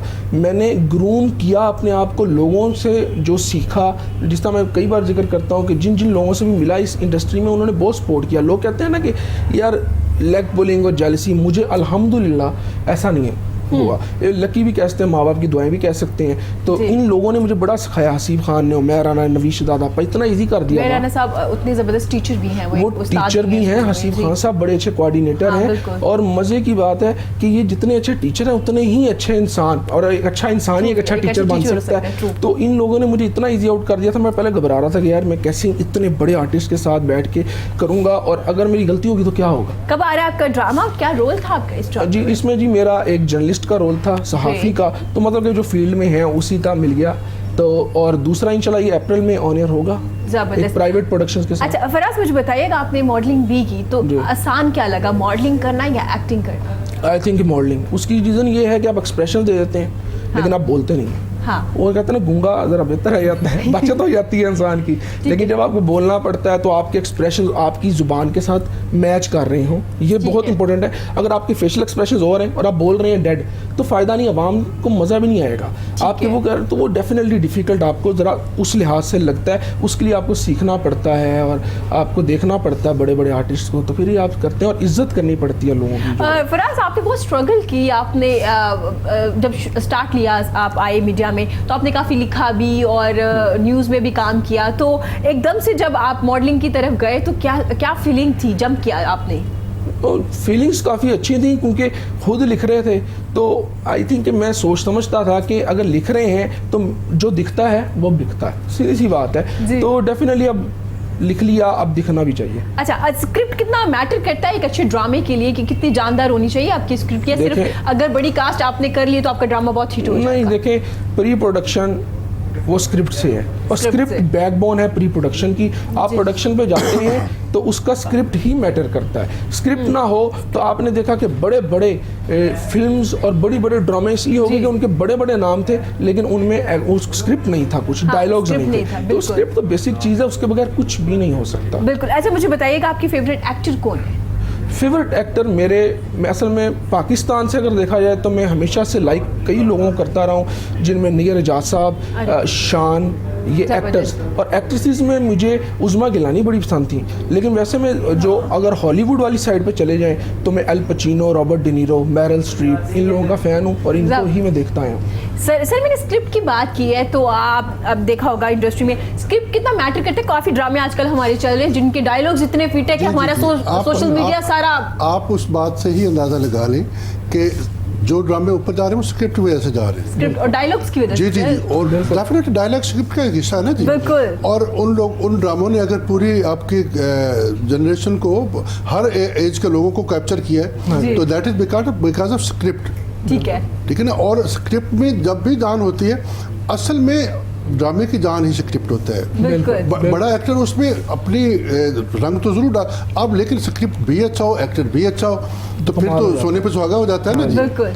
ठीक है ना। अगर आप एक स्क्रिप्ट कमजोर है, एक्टर अच्छा है, तो फिर कहीं ना कहीं झोल आ जाएगा। बिल्कुल। एक पिलर बुलंद हो, दूसरा अपना नीचा हो, तो इमारत तो टेढ़ी हो जाएगी ना। हाँ, तो स्क्रिप्ट बुनियादी चीज़ है। जिस तरह मैंने बरखुरदार से कहा था कि म्यूजिक में अगर आपको बेसिक्स नहीं पता तो आप गा नहीं सकते। तो इसी तरह अगर ड्रामे का स्क्रिप्ट अच्छा नहीं है, प्लॉट अच्छा नहीं है, कहानी अच्छी नहीं है, तो कभी वो ड्रामा ऊपर नहीं जा सकता, वो आवाम की उतनी अट्रैक्शन कभी भी नहीं ले सकता। बिल्कुल। और आजकल तो वैसे भी हम सोशल मीडिया पे इतने एक्टिव, हमें फौरन पता चल जाता है कि अब तो नए ट्रेंड आ रहे हैं जी, ड्रामे अब अपना सिनेमा में चलना शुरू हो गए। अरे बिल्कुल, और इतने फेमस हो गए। सर देखने जा रहे हैं आप ये ड्रामा? मैंने ये भी सुना कि जी टिकट नहीं मिल रहे। अच्छा, माशाल्लाह, हाँ जी। ऐसा भी होगा। हमारी तो मेरे पास वैसे टाइम मेरे पास टाइम भी नहीं होता, तो लेकिन ये कि सुनने में आया क्योंकि मैं सर सोशल मीडिया जिंदाबाद, घर में बैठ के सुकून से देखिएगा और एंजॉय कीजिएगा और देखिएगा कौन से डायलॉग ज्यादा अच्छे रहे इस ड्रामे के। और काफी हिट रहा है, रैकेट इन्होंने तोड़े हैं इस ड्रामे ने। तो जी हम एजुकेशन, आप देखते हैं ड्रामे? देखते हैं जी बिल्कुल, ये वाला ड्रामा वाला आदमी देखता हूँ जिनकी अभी बात चल रही है। ड्रामे जिसमें मर्द हज़रात की सारी ड्रामे देख रहे, बड़ा खुश है दिखाया गया है इस ड्रामे में। पहला ड्रामा उनके दिल की आवाज़ है, दिल की आवाज़। देखे जी, बात ये मर्द होता हर दौर में मजलूम में दिखाया पहली दफा। अरे सर नहीं, मैंने देखा है कि मेरे भाई भी बैठे हो तो उन्हें आप कोई काम दे देंगे 10 मिनट तक नहीं बुलाना मुझे, तो मेरा ख्याल है मर्द को मजलूम दिखाया गया इसलिए। एक्चुअल में इस ड्रामे में मैंने जो चीज़ देखी है वो इसलिए फेमस ये ड्रामा ज़्यादा हुआ है कि मर्द को तो मोस्टली बेवफा ही दिखाया जाता था और औरत बावफा, जो उसका औरत को कहा जाता है कि बावफा।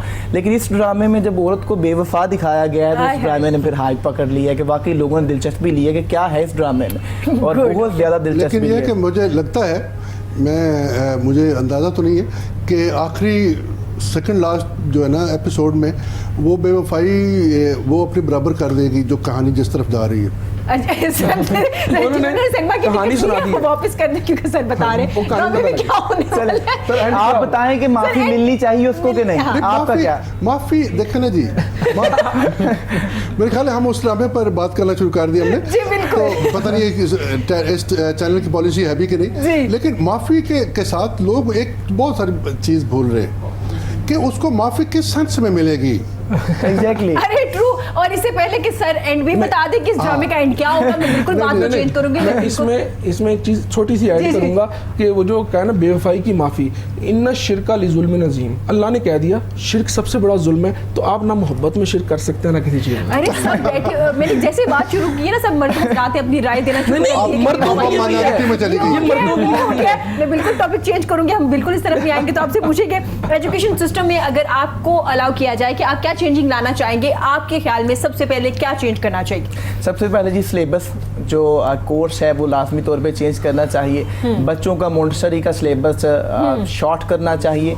जो इम्पोर्टेंट बुक्स हैं उसको सिलेबस में इंक्लूड करें, और जो इररेलेवेंट बुक्स हैं जो जस्ट बैग को वजनी करने के लिए बना दी गई हैं उनको कोर्स ख़त्म करना चाहिए, और तरबियत शामिल करनी चाहिए। टीचर्स को लाजमी तौर पे बाउंड करना चाहिए कि आपने 5 मिनट की स्टोरी स्टार्ट में और 5 मिनट की स्टोरी लास्ट पे लेक्चर के लाजमी तौर पे बच्चों को सुनानी है। आगाज़ में कोई स्टोरी सुनाए अच्छी, और लास्ट पे एक नसीहत करें, 5 मिनट की नसीहत करें बच्चों को डेली बेस पे। देखें जब पत्थर पे कतरा कतरा पानी पड़ता रहता है तो एक दिन सुराख हो जाता है। एक दिन हम लोग ये करते हैं कि एक दिन किसी को नसीहत करते हैं, कहते हैं इस पर असर नहीं हुआ। नसीहत इतनी जल्दी असर नहीं करती, आप डेली बेस पे नसीहत करें, और यकीन माने आपकी बातें आज भी हमें अपने उस्ताद इकराम की बातें जो उन्होंने स्कूल लेवल पे हमसे कही थी वो आज भी हमें याद है। इस तरह जो हम आज अपने बच्चों को बातें कहेंगे, ये तो अल्लाह ने हम पे एहसान कर दिया ना कि हमें टीचर बना दिया, अल्लाह ने एहसान कर दिया कि हमें इस फील्ड में डाल दिया, क्योंकि ये तो ज़िंदगी में भी हमारे लिए सवाब है और आखिरत में भी जो है वो हमारे लिए सवाब रहेगा, वो हमारे लिए दुआ करते रहेंगे। ठीक है जवाद, आप पेरेंट्स को कोई मैसेज देना चाहेंगे? जी मैं बिल्कुल पेरेंट्स को ये मैसेज देना चाहता हूँ कि खुदारा स्कूल और कॉलेजेस पे मत छोड़ें, बच्चों की तरबियत खुद भी करें, अपने पास बिठाएं, अपनी कंपनी में बिठाएं, और अपनी कंपनी में बिठाकर अपने माहौल को, अपने एनवायरनमेंट को बेहतर करें।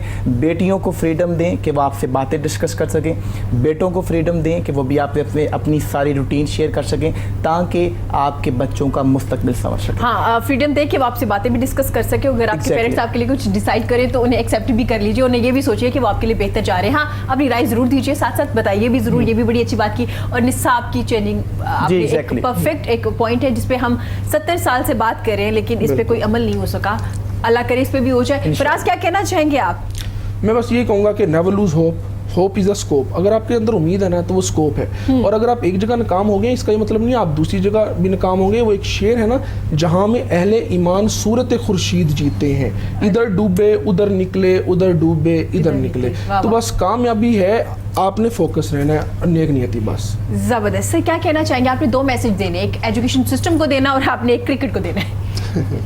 जी, क्रिकेट के लिए पहले बात कर लेते हैं कि क्रिकेट के आज पाकिस्तानी कौम को मैं ये मैसेज देना चाहता हूँ कि वो, मैं जब भी क्रिकेट देखता हूँ तो मैं उसको एक गेम समझ कर देखता हूँ। ठीक है ना, उसको हार जीत को बर्दाश्त करने का इंसान में, स्पोर्ट्स इंसान को बहुत कुछ सिखाती है जी। आज जो भी जीतेगा क्रिकेट जीतेगी। बिल्कुल ट्रू। हमें क्रिकेट को सपोर्ट करना चाहिए।